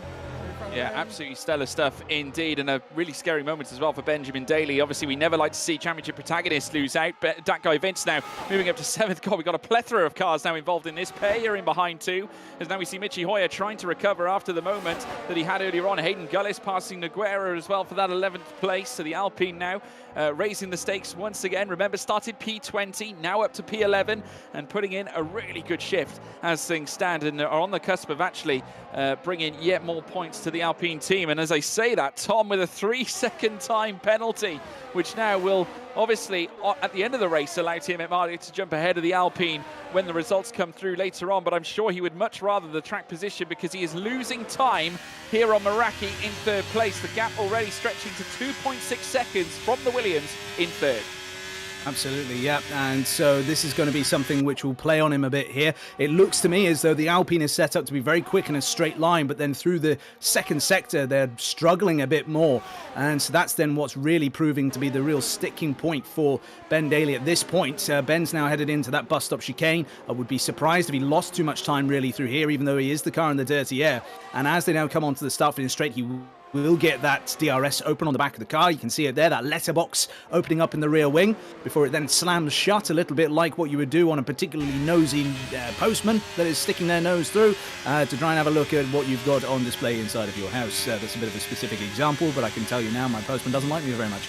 But when it comes to that, then they come up through Eau Rouge and Radion onto the top here, and this looks like it's going to be a relatively simple academic move here. DRS opens up for Ben Daly, and he then cruises on past the Alpine up into 4th place. Yeah, no car separating P3 and 4 this time around. Tom losing out this time, and obviously academic in the sense that his pace has been faltering ever so slightly, and that could easily be put down to tyre life at this stage. Of course, he has been out on his a lot longer than, 3 laps longer than what Benjamin Daly has.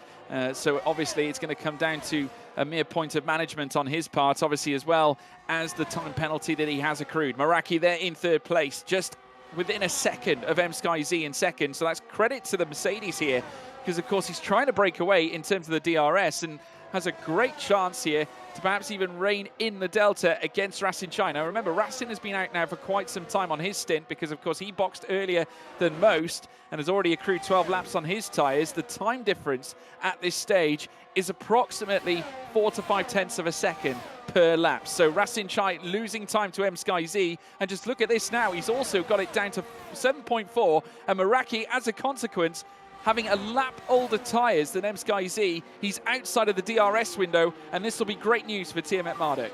It certainly will be. Absolutely, 100%, because there you can see that rear wing does not open up on the back of the Williams. And so that's going to be then a GB then pronouncing that they're going to go for a new set of mediums there, or a new set of mediums, I should say, at this stage. If they don't replace the front wing, then you'll have to say that's something of a tactical bumble there. Yeah, it's going to be now that Ben is going to start to be able to close back in on his championship rival. He needs to get the move done, then he needs to be able to move forwards in this race after that as well. And yes, front wing is being changed there, excuse me, on the Aston Martin that is the sole Aston remaining in this race. And it's going to be a question now whether they can even finish in the points, never mind, get themselves a decent result at the end of this one. Yeah, it's going to be a tough one. Lap 28 of 44. We've still got quite a ways to go. Naturally, another stop you'd fathom. Michi Hoyer now up to 6th, going past that guy Vince. But I'm sure that battle will continue. Hayden Gullis now up to 9th as he goes past Noguera. I've been very impressed with Hayden Gullis this race so far. And he's been methodically just powering his way through the field. And on those soft tyres that are really working for him here, he's already accrued 11 laps on them. And I would say getting the most out of them. I'm going to bring Seb in on this. How do you think Hayden's doing this? Because, of course, these soft tyres have been going on for quite a stretch, but still making places hand over fist. Yeah, quite surprising to see that someone is stretching these soft tyres in this second stint here a little bit longer than you would normally expect. But right now, with everyone in the top 6 having done the correct, or not the correct, but having chosen 2 different compounds already, that guy Vince has actually gone medium so far, as has Mr. Dale as well.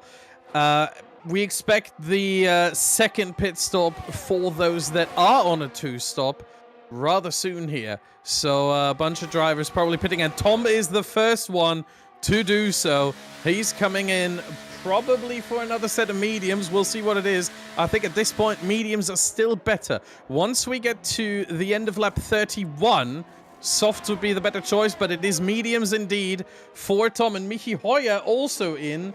I would assume mediums as well. So they are trying to go for the undercut here for the second pit stop. And now they will have to put in some fantastic laps to make up all of that time. Yeah, obviously it's been a tough one for Mitchie. Thank you so much, Seb. Really appreciate that. So obviously with the cars coming in on their second stops, we're going to be seeing more of them further up as well. And Michi Hoyer coming out of the pits, and he's going to be joined once again, Dan, by GB68. So this battle will now be renewed.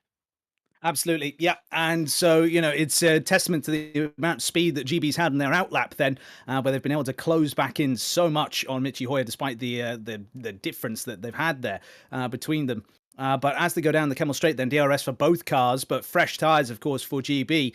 I think that it's going to be a very, very good run here for them if they can just get the move done a bit earlier. Then, if they wait for the the McLaren's tyres to come into the window, then that's going to make their life a lot more difficult.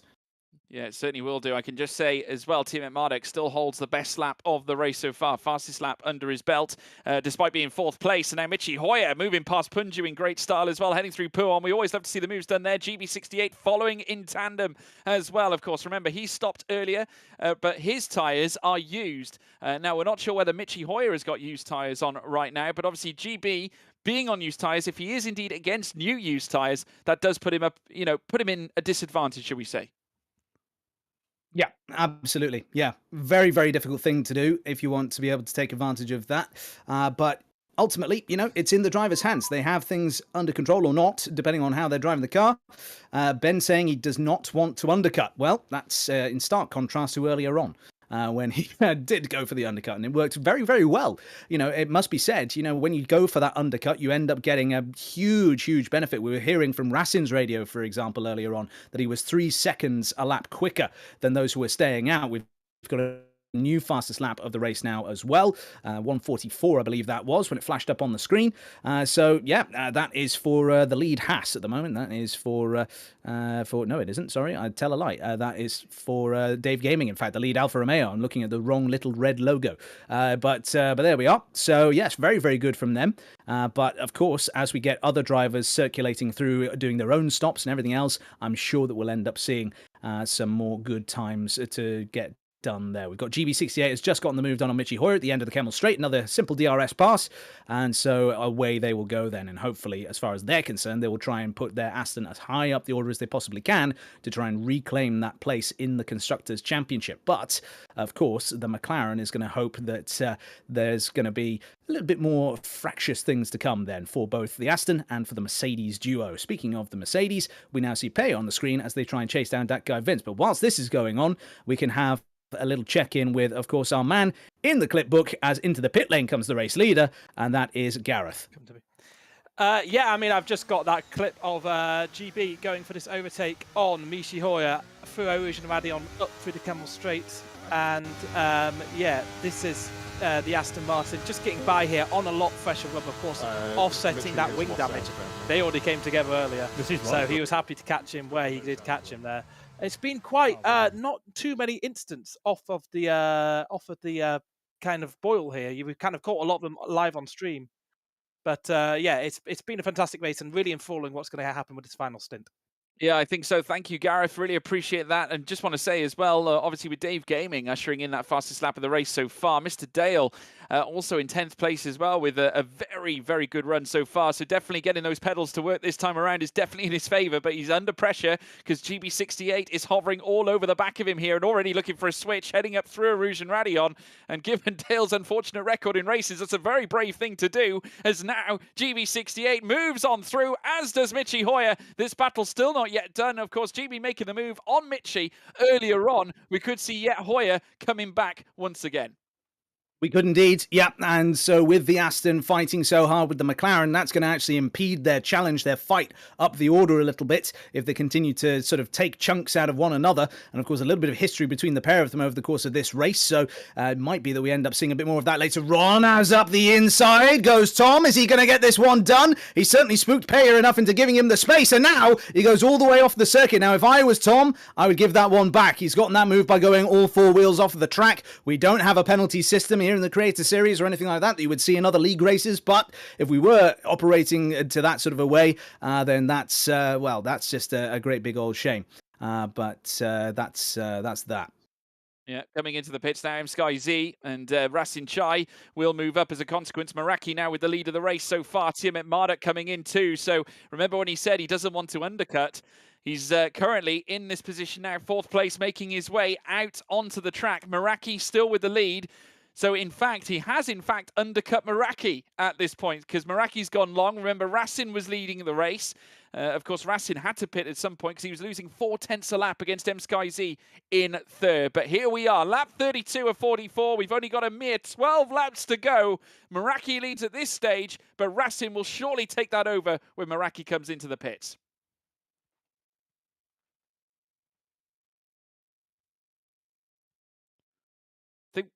I think we might have lost our man at this stage, Dan Gilligan. We'll hopefully get him back at some point. Racing Chai, though, as you can see, 2nd at this stage, 4.4 away from Meraki. Sky Z in 3rd, 9.9. And we have got, in fact, Seb Kowalski. Good time to bring you in because at this point, Meraki's still out on track. He needs to box at some point. Racing has obviously done that really long stint. And after losing time hand over fist to Sky Z in behind, he must be somewhat relieved that he still occupies at least one of the top 2 places after his pit stop. Yeah, certainly. Meanwhile, Meraki is stuck between a bit of a rock and a hard place here because Ben just undercut him. It's going to be really close. If Jake wants to cover off Ben, he really only has this lap. If he's indecisive now, let's see what he does. He is on pit entry, and he takes the pit entry. It's going to be somewhat close on pit exit. I think Meraki will be ahead. The question is, will Ben Daly be close enough to get the DRS off of Meraki, or will he not? Meraki should be going onto the soft tire here. Wouldn't be surprised... or would be surprised if he goes on to mediums. Let's see what he has. Yep, soft tires at the ready. They're going on, and he is going back out again. Where is Ben Daly? He's in La Source now, and he can see Meraki there. Gap is 1.7. It's going to come down a little bit. 1.6. It's not quite enough to get DRS, but Meraki also doesn't have DRS and still needs to warm up his tires. The last word between those two has not been spoken yet. No, I tell you what, it's been thrilling to watch, and now we're in a position where we have a mere situation of 11 laps between now and the finish. Dave Gaming now moving up past Noguera, and that is a battle for 6th and 7th. GB68 also looking to follow suit as well. Brushes past Noguera, follows Dave Gaming through as they venture through La Source. Further back, Michi Hoyer, I'm sure, will be looking for a piece of the action in his own right. The Alpha Tauri separating he and his rival, GB68, at this stage. Unbelievable scenes here at this stage, but I'm going to pass over, I believe. Gareth, what's your perspective on things right now? I mean, yeah, from my side, Ben is looking really distraught there. He thought he'd be closer to Meraki after that undercut. Coming out 5/10 behind, he's visibly dejected here, and he said he was in the mud. So I think he feels like this may be game set here, because Meraki has that lead in the championship, has that lead on track, and he needs a safety car. Ben's been asking for a safety car the whole race, but he hasn't had one. No, incredible. We might yet get a chance to see that once again. Obviously, fastest laps now being brought in. Of course, M-Sky Z has just ushered in a purple second sector as well. Further down as well, we've got to talk about Peya. Purple in the first sector and personal improvements in sector 2. So he's going to work at this point. Plenty of others, though, as well as we're seeing battles here with that guy, Vincent Hayden Gullis, heading down through towards bus stop. And Gullis, who has been impressive right through the course of this race. Little tap in the rear from Peya as well as they head out of the latter point of bus stop, and now heading down towards the La Source section. GB68 going ahead of Dave Gaming, solidifying that place in P6 as well. Wheel to wheel again for the down as Gullis comes under pressure from Peya. We have got Dave Gaming also on the tail of GB68. Battle strewn across the circuit as now they make their way up towards Kemmel. The rear light flashing on GB's car. Dave Gaming smells blood. He'll make the move as they head up through towards Laycom section, and it will be Dave Gaming who holds on to 6th. Michi Hoyer following suit as well and moves up to 7th. 2 moves made. GB losing out twice over as we see Peya ahead of that guy Vince heading through towards the Malmedy section. Absolutely. Some great bit of racing between these drivers at this late stage. We can then end up going on and pushing on forwards here. We've got, as I understand it, we've got lack of audio from the game. We apologise for that. There's nothing we can do. I suspect that it's happening to some of the drivers as well. We've encountered this glitch before on the Creator Series, so there's nothing much that we can really do at this stage, sadly. But when it comes to this fight here that we can see, at least, if not here, then we've got Meraki overtaking Tom then up the inside into Blanchimont, and there we are then. That's that move done, but will he fight back, and will he then end up losing that place out? Not again, I would imagine, because he is on that soft tyre compared to the slightly older, more worn mediums that you see shod on Tom's Alpine. But of course, Tom's now going to have DRS, you would imagine, down the next straight. As up the inside goes Michi Hoyer. Michi is not messing around anymore. He was falling backwards a little bit earlier on. He's now made move after move after move. He is now going to be maybe a little bit more on the vulnerable side as they make their way down towards the Kemmel Straight, but we're focusing instead on this battle right here. We've got Benjamin Daly now rising up over the top of Radion, right in behind Tom and Meraki. Meraki maybe not under a huge amount of pressure at this particular stage. We've got a rear-facing camera at this point in time at the car at the back of the queue, and now we switch to the massive contact between the championship rivals, and that then is an enormous crash between the pair of them, and that to me, oh, I don't want to be cynical, but it looked to me as though that was a deliberate move. It looked as though the defensive move had been made, and then there was another movement made to the right-hand side in reaction to a car coming up alongside them. I think we need to see that again. Ben's camera is either broken or he is just so horribly paralyzed by that incident that he's incapable of human movement and emotion anymore.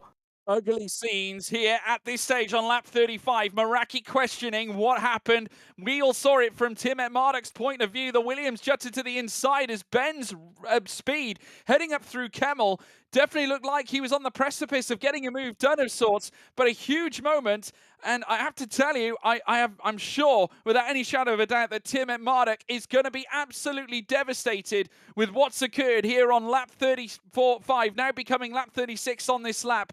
Very controversial scenes at this stage, and effectively, I hope this isn't the case, but we might have been robbed from a fantastic title battle between two drivers that have been brilliant all season. We of course saw the fireworks back at Silverstone. This time around, though, it's been kicked to all new levels, and Meraki, I think he's got to be brought into question over that one here, Dan. Yeah, I think there are questions that we'll need asking and answering, I think, there. It's not a good thing at all. Also, just a reminder, everybody in the chat, behave yourselves. We don't want any toxicity in the chat. Then you might have someone you support or someone you don't, but don't start flinging around names, because all we'll end up doing is banning you. A bit like Harley Racing F1. Whoops, my finger slipped. And I banned the wrong one, in fairness. There we go. Let's do someone else then. So there we are. Banned. We got to pass to Gareth now, who think has got an update on the incident. Yeah, let's just watch that back. Meraki going down the straight, and of course Tom coming, Tim at Marduk coming. He went to defend, and he just did not expect Tim at Marduk. It was the lightest of touch, that initial touch. I don't think he realised that happened, but it was damage from Meraki, front wing damage from Meraki, which is a big, big problem. And then let's get to Tim at Marduk. Apologise for the quality. Twitch is only given me 4 ATP. We'll have to deal with potato quality as we head down. And we'll just watch it again. He goes to the right. I don't think Meraki realises it's there, just unstable. Bro, and that's where actually Meraki realises that they come together. He is very disappointed. Okay. That's it for me. But this is a sad way to end this battle if it ends like that.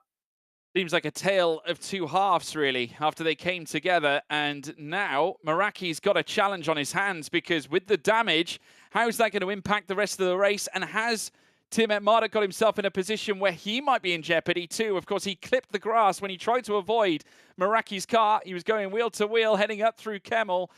Big, major controversial moment, but whether it was intentional, we don't know. Looking on the face of it, it looks like there were two moves sort of rolled into one that led to chaos heading up through Les Combes. We'll have to wait and see what happens, though, folks. Can Tim Marduk recover? Can he reign in the Delta? Currently, it's going out. Meraki, though, still has damage. We'll have to wait and see what's going to occur, but the rear light flashing on Meraki's car suggests the ERS has been bled dry here, Dan.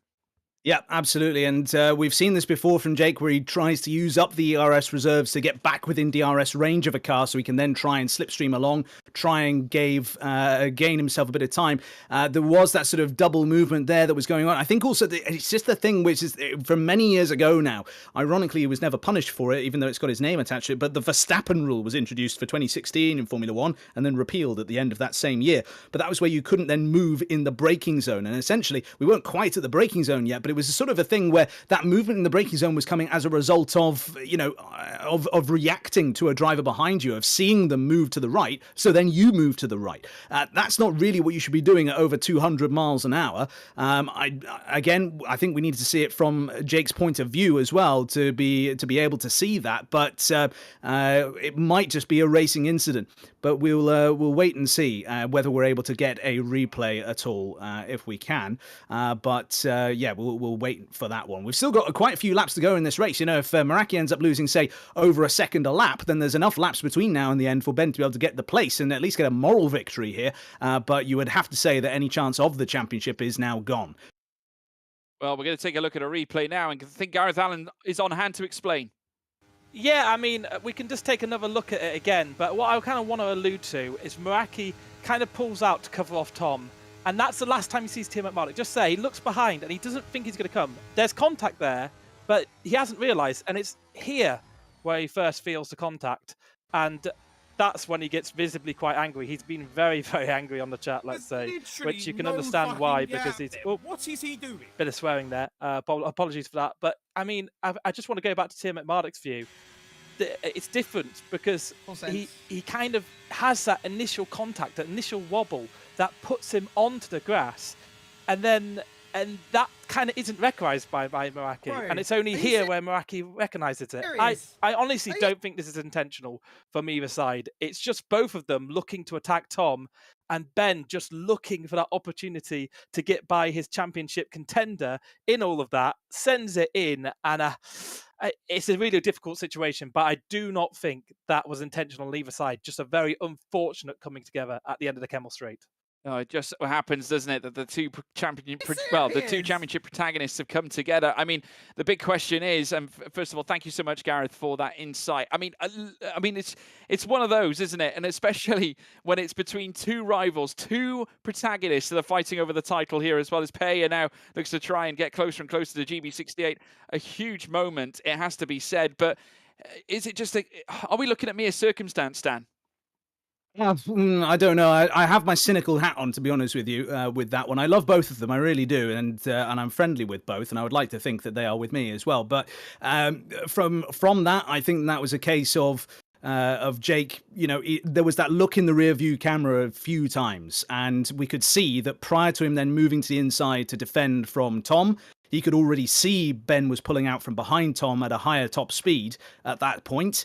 And then as they then start to get closer, he sort of moved to the middle of the track, and then he moves again. It's only a tiny movement, but it's enough, as we saw, between them there. So, I'm not saying it was a deliberate attempt to smack his rival off of the track, but I think there was a knowledge he was there, and he was moving to try and cut him off.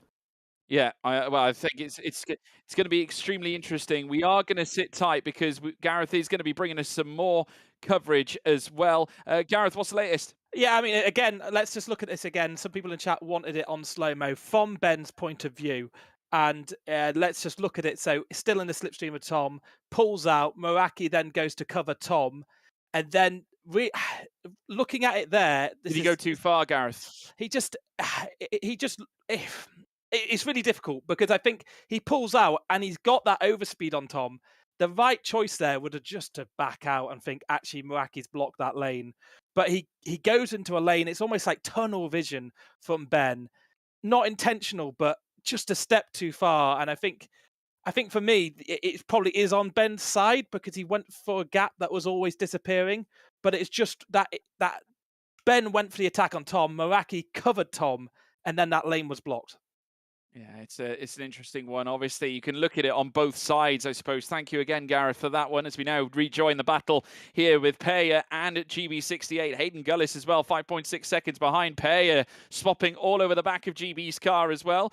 And down through towards the bus stop section, as you can now see, GB going very defensive again, looking to try and retain the place. Obviously, we're getting down now towards the nitty-gritty point of this campaign. Here at this point, though, at the very top, MSkyZ with a penalty, remember, as well. Tom has also got a penalty, so Meraki could still yet, if he can bring himself in on Tom as well, and perhaps even rein in on MSkyZ with 4 laps to go, he could yet get P2 in this classification, but it's going to be a huge ask considering the damage, as Tim at Marduk now, who doesn't seem to be gaining any time on Meraki further up. Jake doing enough to hold on to 4th, and Tim at Marduk losing 10th after 10th, as he now sees himself in 6.5 with 4 laps to go, Dan.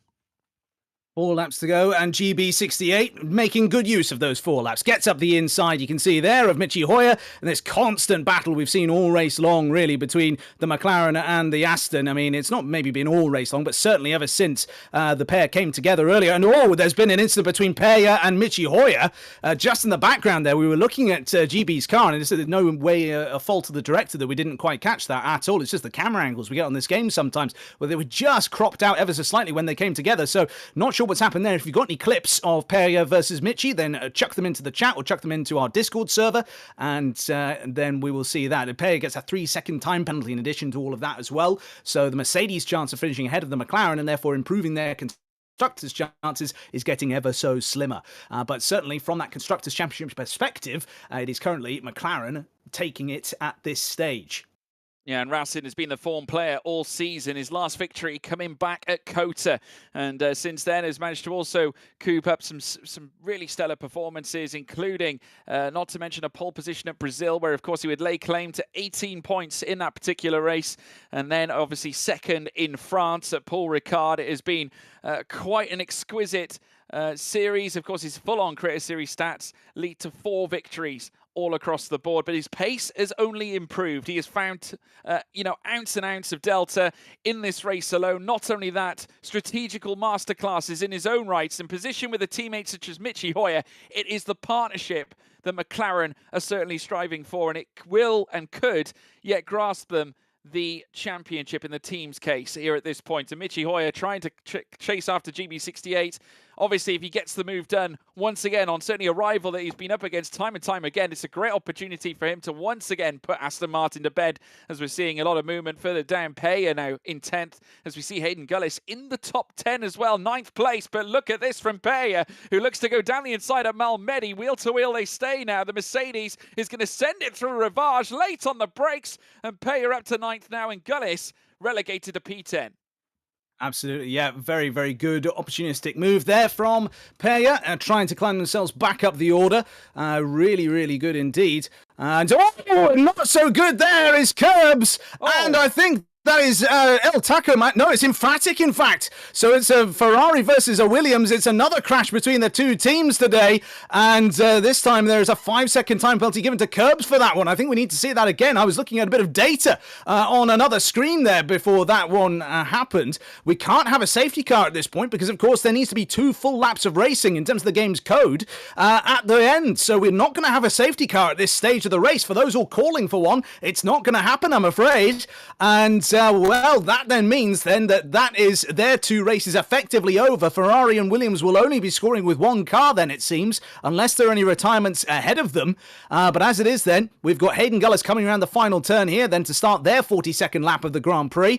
And it's going to be them versus Peya down into the Kemmel Straight in the not too distant future. Look to me there as though there may have been a little bit of the horrible D word that we don't like to use on this channel to do with connections and other things like that.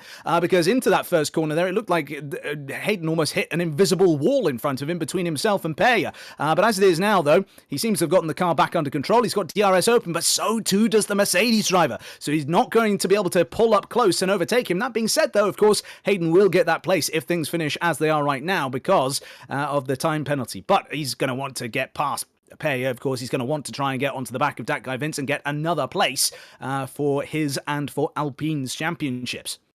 Yeah, it's been certainly a bizarre race. We've just seen, of course, that incident involving Curbs and the Emphatic Ferrari and Williams coming together again. Only not necessarily the Ferrari and Williams that we had previously coming together of Meraki and Tiamat Marduk. At this point, if we take a look at the points equation, it looks like Meraki is on 185 at this stage with Ben on 177. They are so close. And immensely tight as well in terms of the championship. Regardless of what has happened, I think Tiamat Marduk can be pleased with how he has, achieved certainly grandeur again in terms of his ability to capture second in the championship. Not only has he done it once, he's done it twice. And at this stage, Meraki looks like he's going to be well on his way to taking his very first championship crown, with Rasin Shai bringing Constructors' Championship glory here for the McLaren team. We're on the penultimate lap of the race as we ride on board here with Meraki, soon-to-be potential champion, up to Eau Rouge and Radion, as you can see, twice on the podium in his last 5 starts, with, of course, 2 P4 races as well in race 6 at Canada, and last time out at the British Grand Prix, where, of course, he and Ben Daly came together again, but this time he's going to finish ahead of Tiamat Marduk, should he bring it home in the next lap and a half or so. Absolutely not long to go at all. And so, as it is then, P4 at the moment for Meraki, P5 for Ben Daly. Even if those positions were swapped, it wouldn't be enough to change the championship at this point. And up the inside then goes Peya on that guy Vince. And so that's then potentially going to open the door on the final lap for Hayden Gullis to try and get another move and therefore gain 2 places relative to where they are right now. Because of course there is that time penalty, as we say, for Peya at this stage. But there is going to be the problem for the Mercedes driver in that they've got that penalty. But as it is right now, then we're watching Mr. Dale. They're chasing down after Punju at this point in time. Just a couple of tenths separating these 2 cars as they go down into Bruxelles. It's been a very, very tight fight in the midfield here today. It's something that we've not really been able to watch too much of, sadly, because of everything that's going on now. And so let's wait and see what ends up happening with the conclusion of this one. But as it is, we've got that guy Vince still leading the way then ahead of Hayden Gullis. But yeah, DRS potentially in the offering for the Red Bull driver to keep them in contention. Our race leader has started the final lap and is currently headed down the Kemmel Straight here, George. He certainly is. And Rasin Shai, as we have said, obviously multi-time race winner here in the Creator Series, takes away the most poles as well. Remember, it's 10th pole position here this time around. Previous wins at Spa. He has not won here yet, but Alex Gillen, Bushiansa Meraki have, and our soon-to-be champion as well, won in Season 1 at this very circuit. But Rasin Shai will notch his name up at the top here for the very first time at Spa and go ahead and take as well a massive second victory of the season on concluding this particular round here in this race, where he has been met with challenges with tyre battles as well. We got a 3-car scrap as well, battling over P8 with that guy Vince coming together with Hayden Gullis. Peya in the mix as well. So 2 cars now rise above Peya as now Hayden Gullis outside in towards Lecom. Can he fight back against Vince? He's going to hold his car on the inside. They make contact further down as well. Peya in the back of Gullis's Alpine, and that allows that guy Vince to control P8 at this stage. But Racing Chai, what a stellar drive. He's going to take it through the final 2 corners out of Blanchimont. It's been perfect here for the McLaren team, who came into this one in dramatic style. He's coming into the pits. What is he doing? Into the pits here to close out the race. Surely he's not going to take the checkered flag in the pit lane. Let's keep our eyes peeled. He's taken victory nonetheless.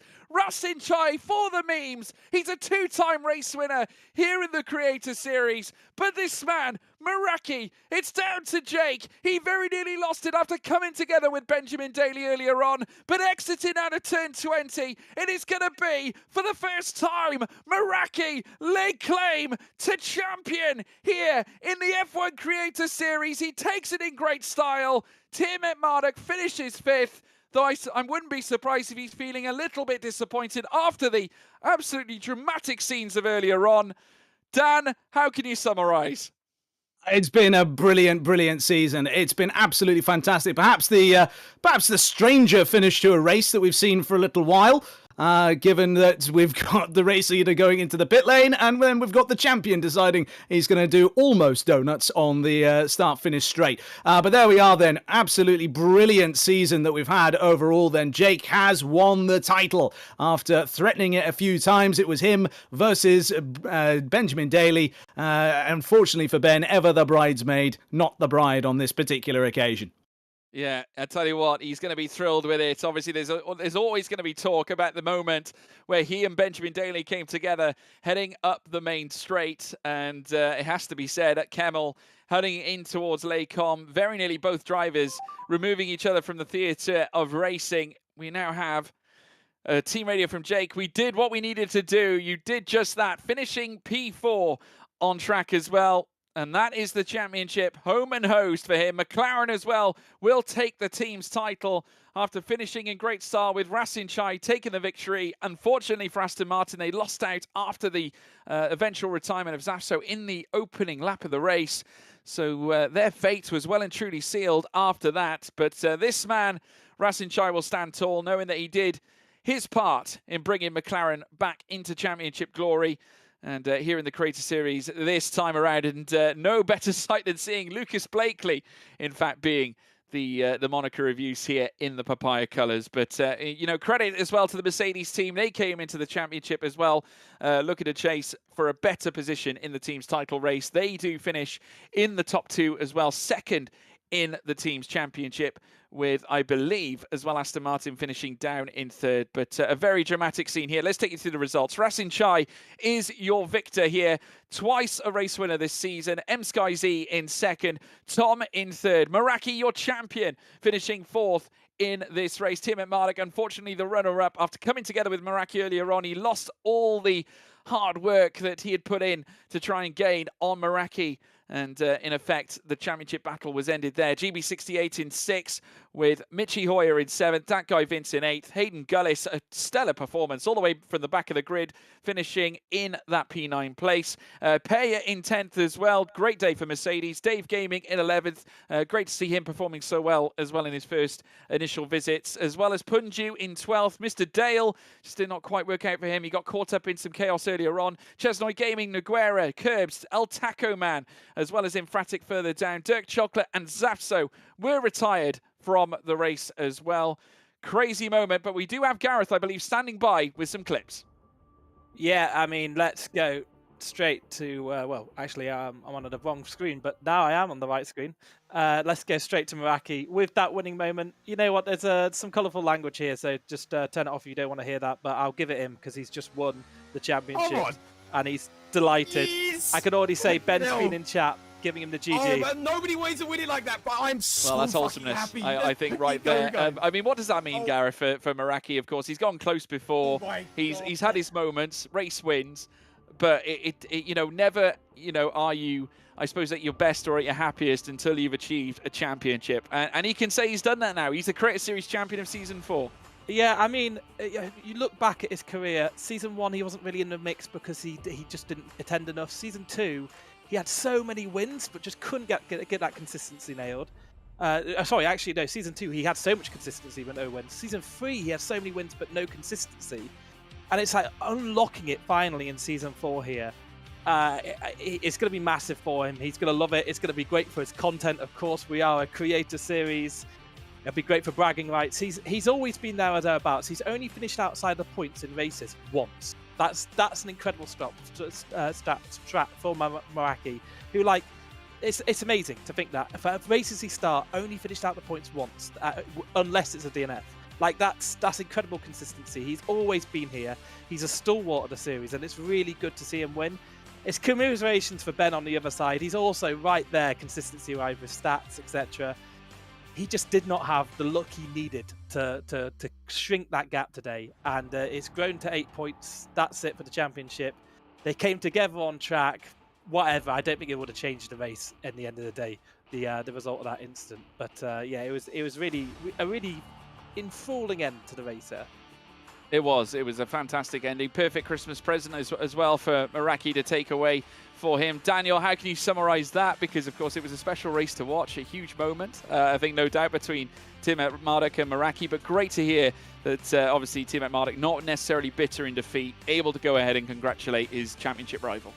Absolutely, yeah. I mean, it's a good thing, and you know, it's always a mark of a person if they're able to lose gracefully, and not you know, in any other way, shall we say, and you know, gracious in victory as well, which hopefully we will see from our champion as well. I wouldn't imagine we'd see anything else, but you know, it's good to see everything all working out there, and great, of course, for Racing, who has just raided us with another win in the Creator Series, and lights to flag dominated proceedings, particularly after the first stint was over, and yeah, just incredible drive from them today. Absolutely well done. They are certainly amongst my drives of the day as far as today is concerned. Very, very good drive from them, and the season as a whole, you know, I feel as though the standard is just getting higher and higher and higher and higher with every season that passes here in the Creator Series, not just from the people driving, but their own driving as well. You know, we're now seeing more people getting involved in the championship fight at the high end.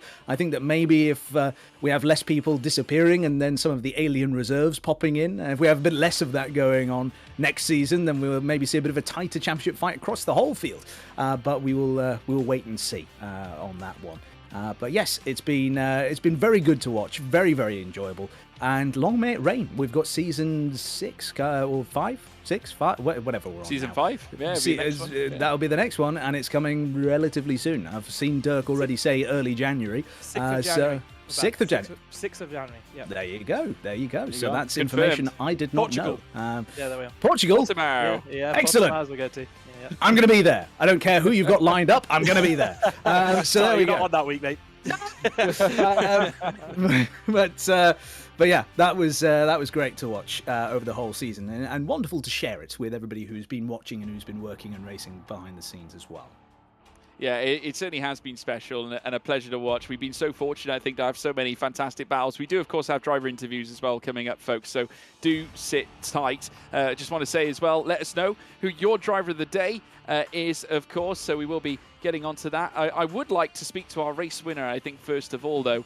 I'm not sure whether Racing is with us. Let's sit tight. Right, okay, we've got Racing Chai standing by with us in the commentary box. Racing, a fantastic race. What a way to close out a season. You yourself, I think you pretty much had clean air right through towards the end of the race. The strategy was nigh and perfect. Was a little bit mystified with the pit stop decision on the very last lap, but nonetheless, interesting. But credit to you. You've got our most poles, should I say, throughout Creator Series history with 10. So congratulations on that too. Yeah, no, it was a great race. I couldn't have asked for a better ending to the season. I mean, I started off strong and ended off season strongly as well. And yeah, I was a bit surprised with certain strategies that went on in the race today. I think Jake and Skies were very close to me at the start. Could have been a different race, but worked to my hands, and yeah, can't really complain. Well, I mean, listen, Racing, I've also got to talk about the championship because, of course, you and Mitchie, what a partnership. You managed to successfully also take the team's title, which, you know, didn't necessarily look likely because Aston Martin have been in good form over the course of the season. But just given the fact that you remain consistent, you yourself, race victor, you came into this round with 21 points between yourselves and P1, obviously belonging to the Aston Martin team. Was there a slight glint of hope, obviously, when Safso retired in the opening lap? Yeah, so I think the initial gap was 4 points between Aston Martin. I know Merc was 4 points behind as well, so I knew it would be close between 3 of us. Oh, it was actually 9, probably.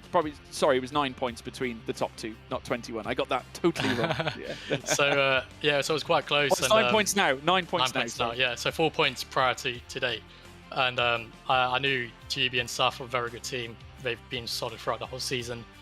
Me and Mitchie have been good as well, so it was always a close rivalry.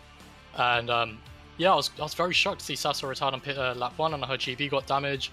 And at the same time, I knew it was good for us, but I felt it's brutal, you know, to see a competitor retire straight away on lap 1. It's not what you want to see. So, you know, it's a shame that Saf got damaged straight away. Sorry, retired, and GB got damaged straight away.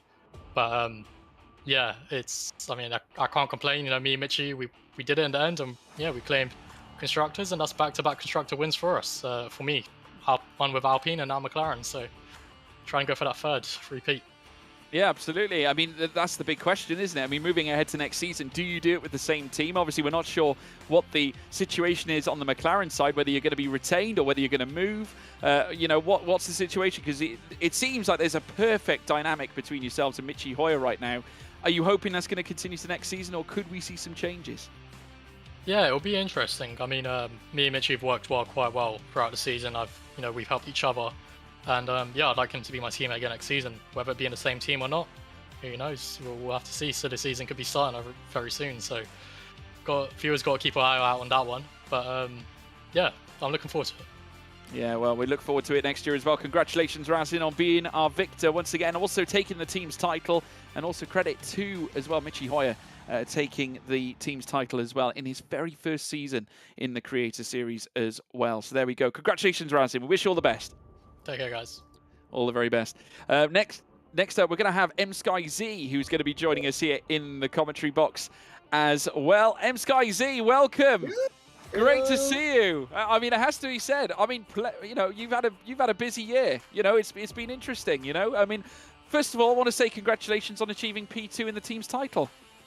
Well, I think you got it. Or did you not? Might have been a point difference actually between you. In the team constructors. Yeah. You did get it. You did get it. Yeah. It's fine. Yeah. At least we got P2 there. Quite a strange season, I would say, but happy with the overall performance of today. Razin was just too quick for me. We managed to stay with him and Jake in the first stint. And I tried to go long because I didn't want to be in the traffic for the first stop, because I didn't really want to lose too much time, and I was a bit slow in the straights, so it was a bit hard for me to overtake without spamming the battery. So I decided to go long, which was a big mistake at the end of the race. I lost like maybe 10 seconds to Razin, but with the difference of tire wear, the goal was to be a bit closer at the end of the stint. I knew he had 50% of tire wear, and I had 25, so it was like the double. And even like that, I just couldn't catch him. I was quali lap after quali lap, but it remained the same, like maybe 8 to 8 seconds. So I decided to box for the soft at the end, like going flat and see what happened. And even like that, with his fresh mediums and my fresh soft, he was quicker than me, so just couldn't respond at all from his pace. So fair play to him. I can't wait for next season. He will be finally without assist and on a wheel. So we'll see if he can get along well with his new setting. But yeah, fair play to him. He did a fantastic race, a bit alone, I think, for him. But I'm happy with P2. Pierre had some struggles today again, but yeah, we are happy with the P2. If we just watch the full races back from the start of the season, we had so much bad luck, but it's part of racing, so I won't play the bad luck card. on this side. But yeah, P2 is still good. P1 was the goal, but we made it possible to the end. So yeah, happy with P2. P4 in the driver, I think. So P4 is still good. The same result as last year. A bit disappointing, but we'll take it. We'll take it. Yeah, it was a great result. And obviously, you've had those all season long. I mean, Imola taking victory back then as well in round 2, and then taking successive podiums as well in places as well. I mean, you look back at Abu Dhabi and obviously Spa today. That's a decent record, you know, decent performance laid up. I mean, another impressive stat I thought coming into this round, you shared joint number of poles with Racing Chai coming into this particular one. You both have 9 through the entirety of the Creator Series. Unfortunately, Racing just got one better today and has managed to achieve his 10th. Do you take pride in those stats? In the pole position stat, yes, because I'm more like a quali driver than a race driver. So my goal is always to be on pole. And if I do the pole, then I'm happy. I will need to start maybe practicing more race pace because clearly today it was the drawback of my driving. So yeah, considering I only did like maybe 22 races, having 9 positions in 22 races, I will take it. So yeah, we'll probably extend it next season, I hope. But maybe sometimes less one pace race pace and more race pace, because clearly today it was the main point of me just being too slow in the straight in the race. Is the hope to stay in the Mercedes next season, or could we see you move to another team? I don't know. I'm fine with everything. Staying with Mercedes with a 3rd season, moving teams. I don't know. Even with my teammate, I don't know if I will keep with Piria. That's up to the steward and the organization. But I'm fine with everything as long as I'm still in F1. So that's fine. Well, I tell you what, there's definitely a precedence, I think, for more things to come. So credit to you, Sky Z. What a season, what a championship. And we look forward to seeing you back hopefully next season as well. Yeah, thanks to everyone. Thanks for the full season, guys. I hope you enjoyed the season. And thanks for every person in the community. Even though I'm not English and not part of that big friend group, I've been very much keen to join everything and be part of everything. So thanks to everyone in the chat, in the community, in the private messages. It was quite a good season, quite a good year, to be honest. So yeah, fair play to everyone, and thanks to accepting me in this community. Well, you're a friend of the You're a friend of the Creator Series, Sky Z, that's for sure. So thank you so much for everything, and we look forward to seeing you next season, my friend. Thank you. Thanks, guys. See ya. See you, Sky Z. Next up, we have Mitchie Hoyer standing by, fresh off the back of winning the team's title, and no doubt he's got a smile on his face. It's for good reason, obviously. Mitchie, dramatic race for you, I think it has to be said. A couple of moments crept in from time to time, but hey, listen, you are a team's champion alongside Racing Chai. A partnership I think that has worked really well over the course of this year, and not only that, I think you can be proud that your first full season has delivered you a championship. Absolutely. I'm like, up until 3 or 4 weeks ago, I was like not looking at it at all. Always finishing P10, being, I don't know, 14th in the drivers, and like Razan had some bad luck, and I was like, I've no idea if we're ever gonna pull it off. And suddenly it became a thing with Mercedes not scoring any points last week or so. And now I'm absolutely, I'm all over the place. It was a tough one. I had to hold on. Like, my game sound got deafened at like lap 30 or so. So was barely really just holding on. Persia was coming in at the end of the race again. As you said, I had incidents. It was not really the smooth sailing that you want to have, but I am super happy. Yeah, I mean, you have every right to be. And what's it been like working with Racing Chai? Do you guys stay on the radio together? Do you communicate? I mean, what's the story between you two? Because it definitely seems like a well-oiled machine this season.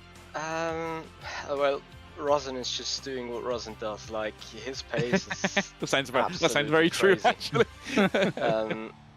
I've worked with him a little. A couple of hours before the race, it was like, yeah, like I really want to nail this. I really don't want it to be that far off, so that even if he wins, he can't get the job done. So yeah, I called him up. We went through the lines a little bit. We tested a little bit on setups, and after all, he was like, just, you know, with your pace, you're gonna end somewhere around the top 5, top 8, and that's going to be enough. And eventually, it was. Yeah. Yeah, I mean, you've had a really, you know, relatively consistent, you know, run in the second half of the season. I'd say you've probably grown into the championship more and more as time has gone on. What are the goals for next season?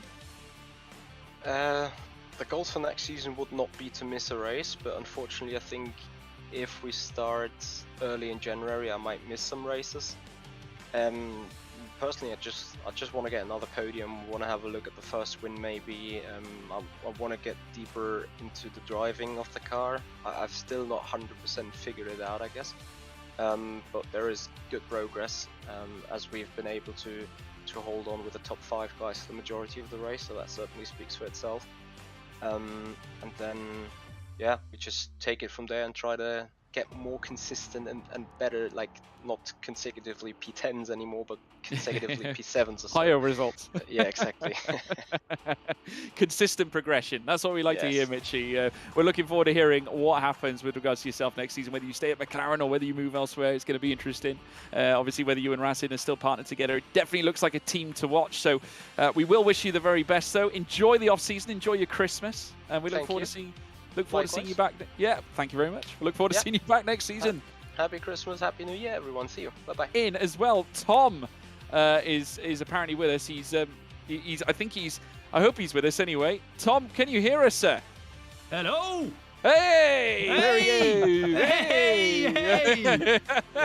P3, Tom! Incredible! What a result! It doesn't happen very often, but yes, it happens today. Oh, shut up, George. All right, look. You know what it is? I was under the radar this season, but for the last and final race, I told the boys and girls, you know, I have the crown, right? Well, this is the crown, right? You can wear the cool glasses, right? I will hand the glasses as the reigning champion, right, over to the new champion. So, Makaka, here you go. You can have the glasses. Well done. Thank you. I need them, obviously. Yeah. Incredible. Honestly, what a race, though, from yourself, Tom. Like you said, you went under the radar this season, I would argue. It's been a strange one because you've had changes. You know, you've had, teammates come, teammates go. You must feel a little bit sick that Razin has won the team start with McLaren, surely. Yeah, you know what it is. I just gave him so much motivation after he got kicked from the team that he just wanted to win it again. Oh, he got kicked. That's what happened. Well, it wasn't. No. They were racing for Alpine, not for Sauber. It was a difficult situation. I do not want to talk about it, but yeah, Razin went off to a different team. Let's call it like that, and he did amazing. So yeah, I mean, Razin was on a different level today. He flipping showed everybody how it's done. That was insane. But from our side, flipping Sunstorm. Have you heard of the Sunstorm? No. What happened? Okay. Let me tell you. Explain. I will explain. We have a sunstorm going around right now in the world, okay? In the universe. The sun is storming, and there's like radiation coming from the sun right now, and it's turning the internet off of a lot of people. My internet got turned off 5 times during the stream, right? I disconnected in lap 2. I went down to P9. That's why I dropped so many positions. I came back. Boom! Internet can't stop us. Sunstorm. Get the suck out of here, right? We did it. That's what happened. I tell you what, on the level of excuses, that has got to be at the very top. I think of anything I've ever heard. It's actually not an excuse. Damn you, son. Watch the news tomorrow morning, 8 a.m. The New York Times. It will be in there. Brilliant. I've got to go and buy the New York Times. I never ever thought I'd be interested in buying the New York Times until now. Now you do. I am. Incredible. Hey, Tom, that is beautiful insight, mate. Here on the Creator Series, we're talking about climate change. Unbelievable. No. It's not climate change. It's the first time it's happened since 2003. The internet didn't exist yet. All right? Oh, no, it didn't. Hang on a minute. No, that's not right. You young whippersnapper, you pipe down. I was 3 years old. I don't remember, but you know my point. Yeah, I get you, man. Listen, I'm not that old, okay? Right, let's just clarify.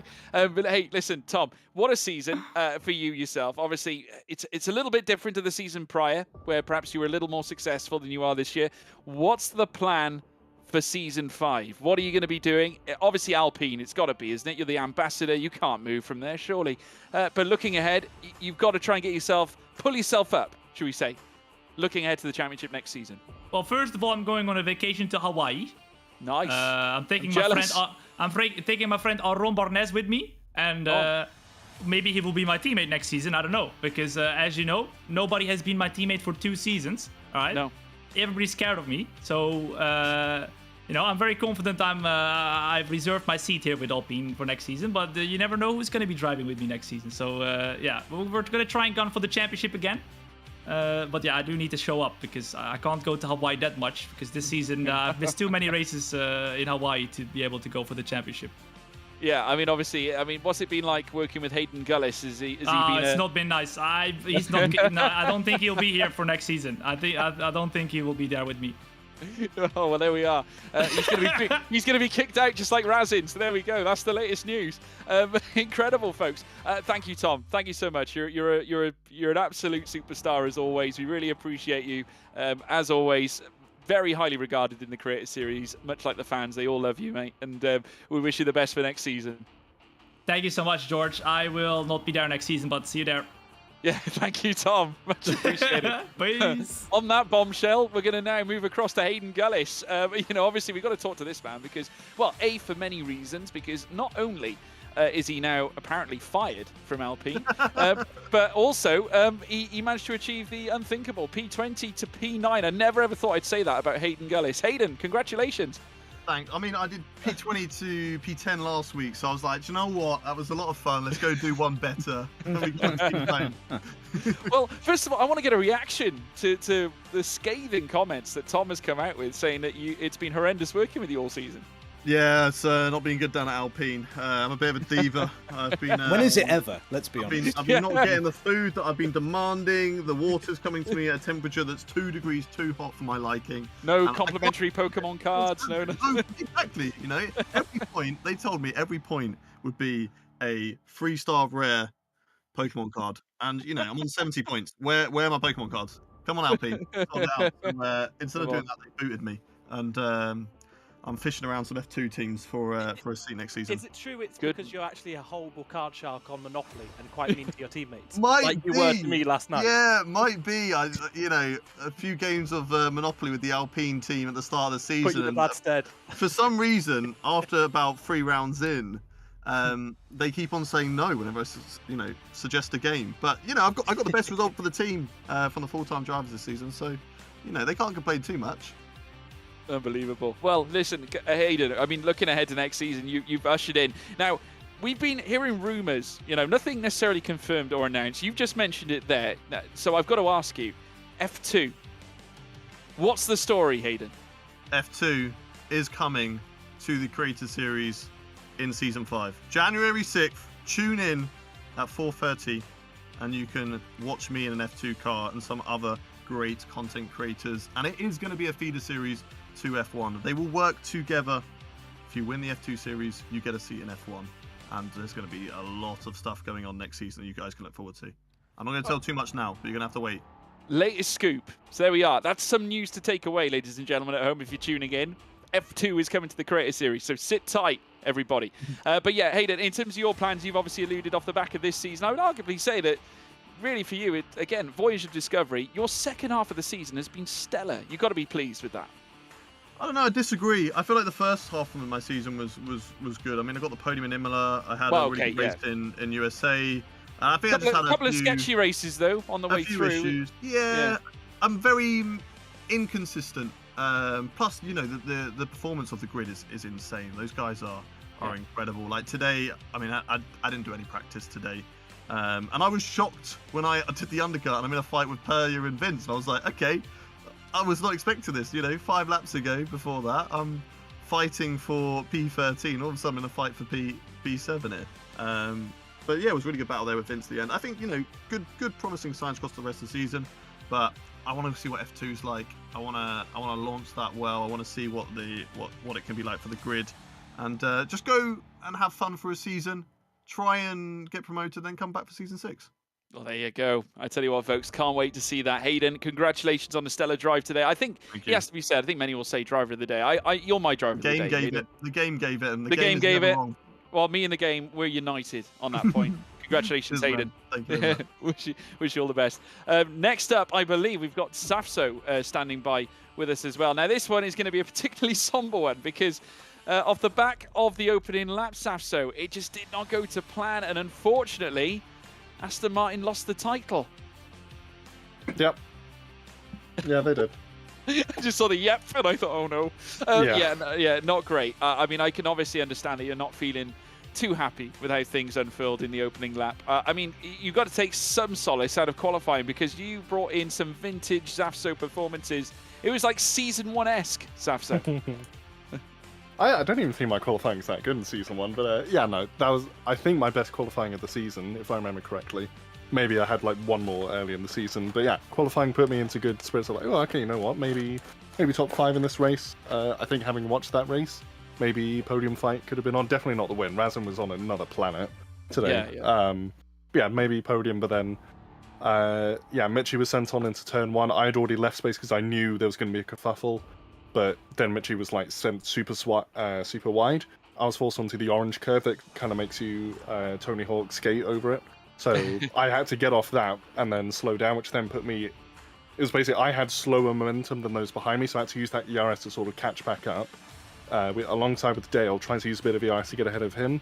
Couldn't quite get enough ahead, and I definitely could have left more room. I'm not blaming Dale for the contact or anything, but also maybe he could have backed out.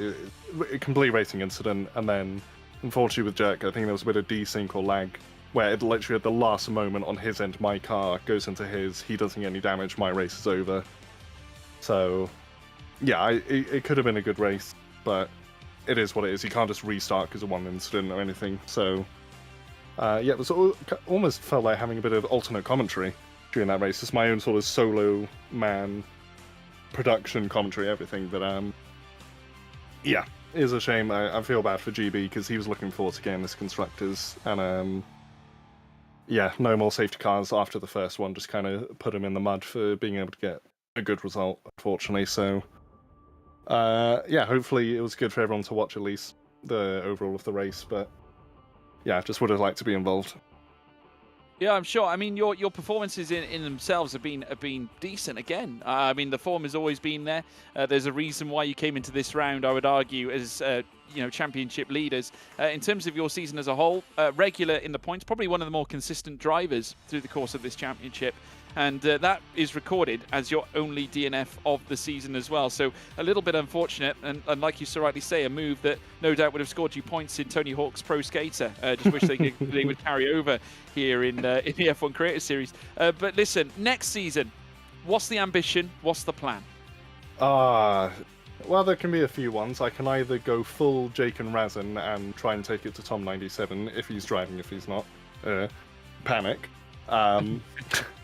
No, to whoever would be driving, whoever would be doing well, maybe try and take it to them, go full sweat, go all the coaching, or I can just take a nice easy, not play the game at all during the week. I don't know what I'll do. I think I'll think over it over Christmas, the festive holidays. I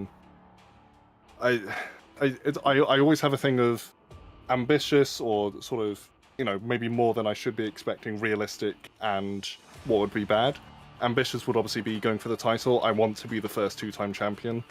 I've been saying that since we were going into F1 23. I think I overestimated how quick I'd be on this game after Season 2. But yeah, I want to be the first 2-time champion. So obviously that'll be the big sort of, I really want this target.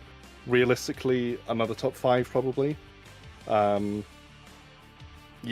I've been, if you count sort of drawing with Razin in Season 3, I've been in top 5 every season. So I'd like to keep that up.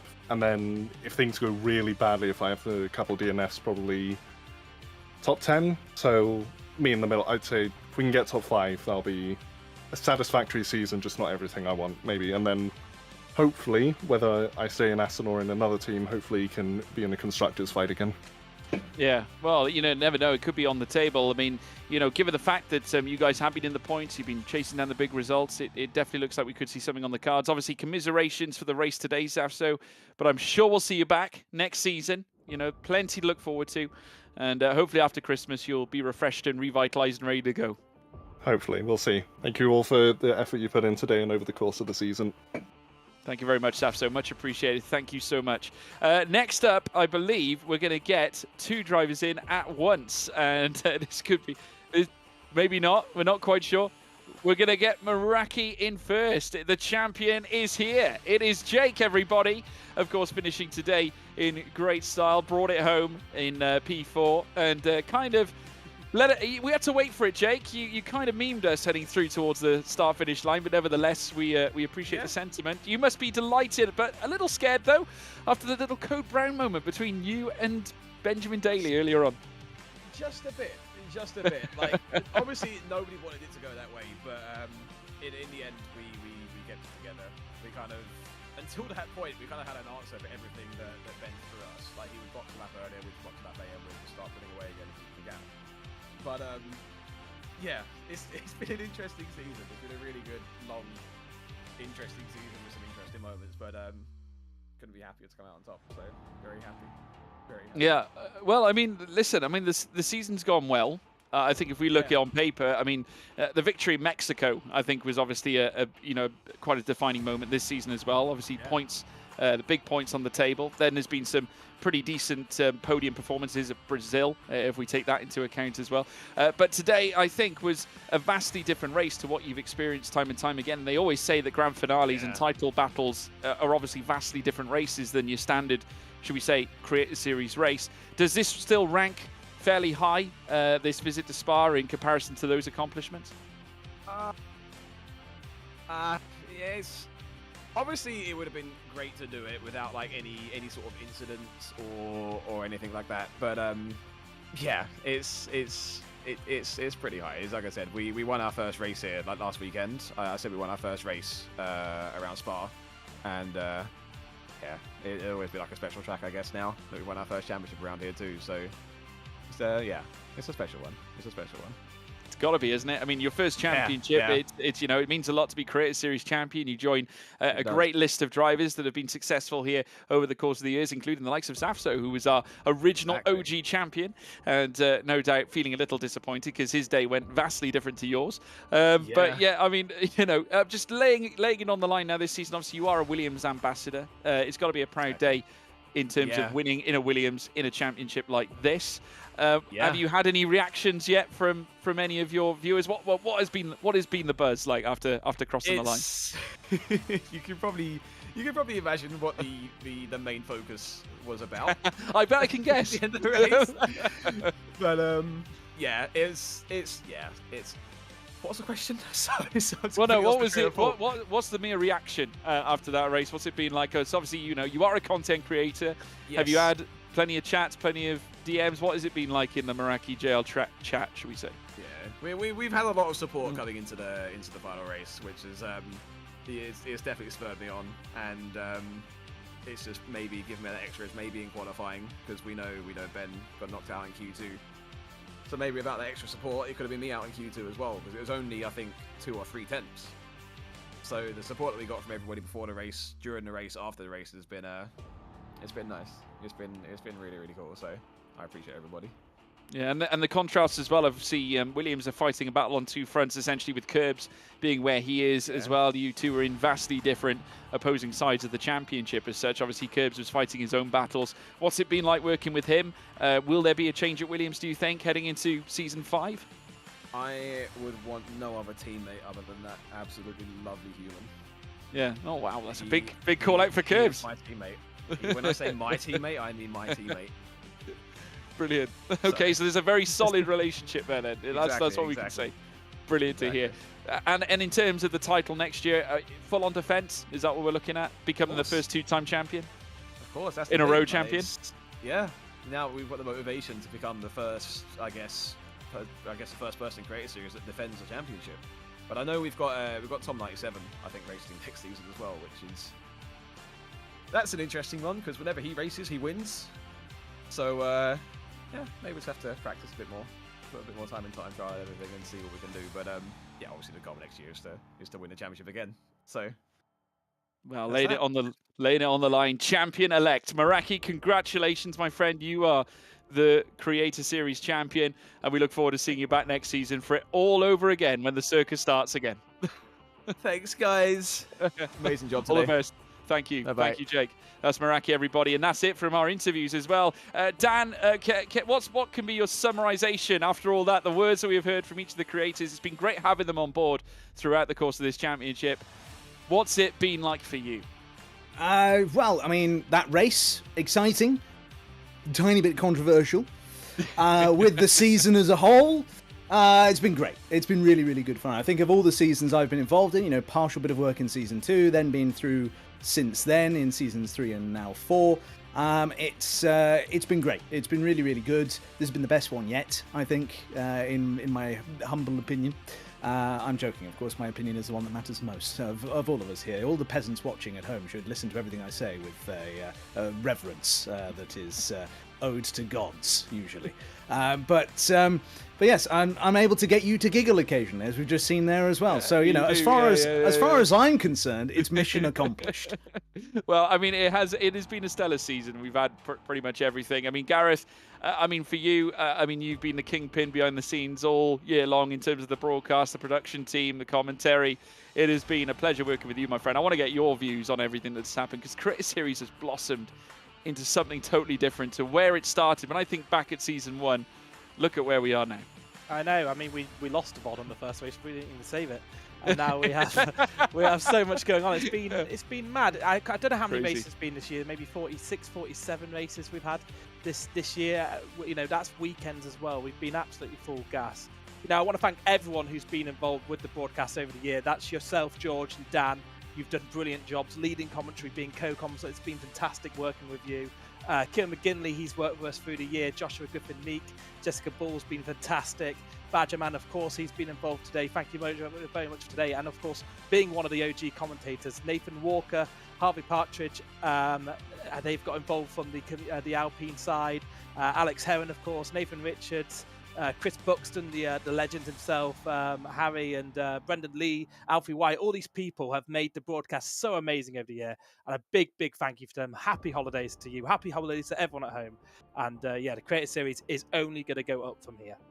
Yeah, I couldn't agree more. I mean, folks, we hear you loud and clear time and time again in the live chat. It really does mean a lot, and your support has been unwavering while we've made our way through this illustrious campaign. Since the game cycle started on F123, we answered the call to raise the ambitions, and Gareth and many others as part of the team, including Dan Gilligan as well, who sits alongside me too, have put in a lot of work to elevate the broadcast. Big shout out as well to our production team in behind. We've got Rob in with us here at this point, who deserves a great mention, because of course he's had to govern both myself and Dan, and also the likes of Gareth as well behind the scenes in the clipbook side, and also Seb Kowalski as well, the man himself from Alfa Romeo esports team, of course, at this point, as they're known as Alfa Romeo. Of course, that's all changed as of late. But yes, we're looking ahead to next season after what can be described as a really tight battle. It's been gripping for sure.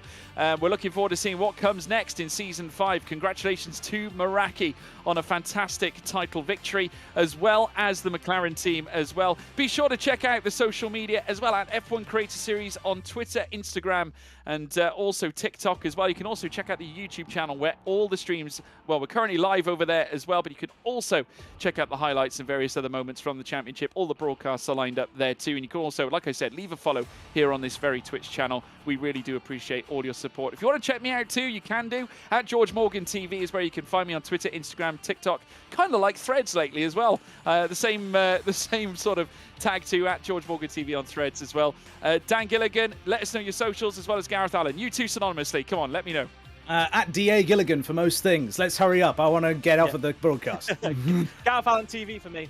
Thank you, everyone. Yeah, thank you, everyone. Enjoy your Christmas. Enjoy the holidays. We'll see you in the new year. Take care. Goodbye.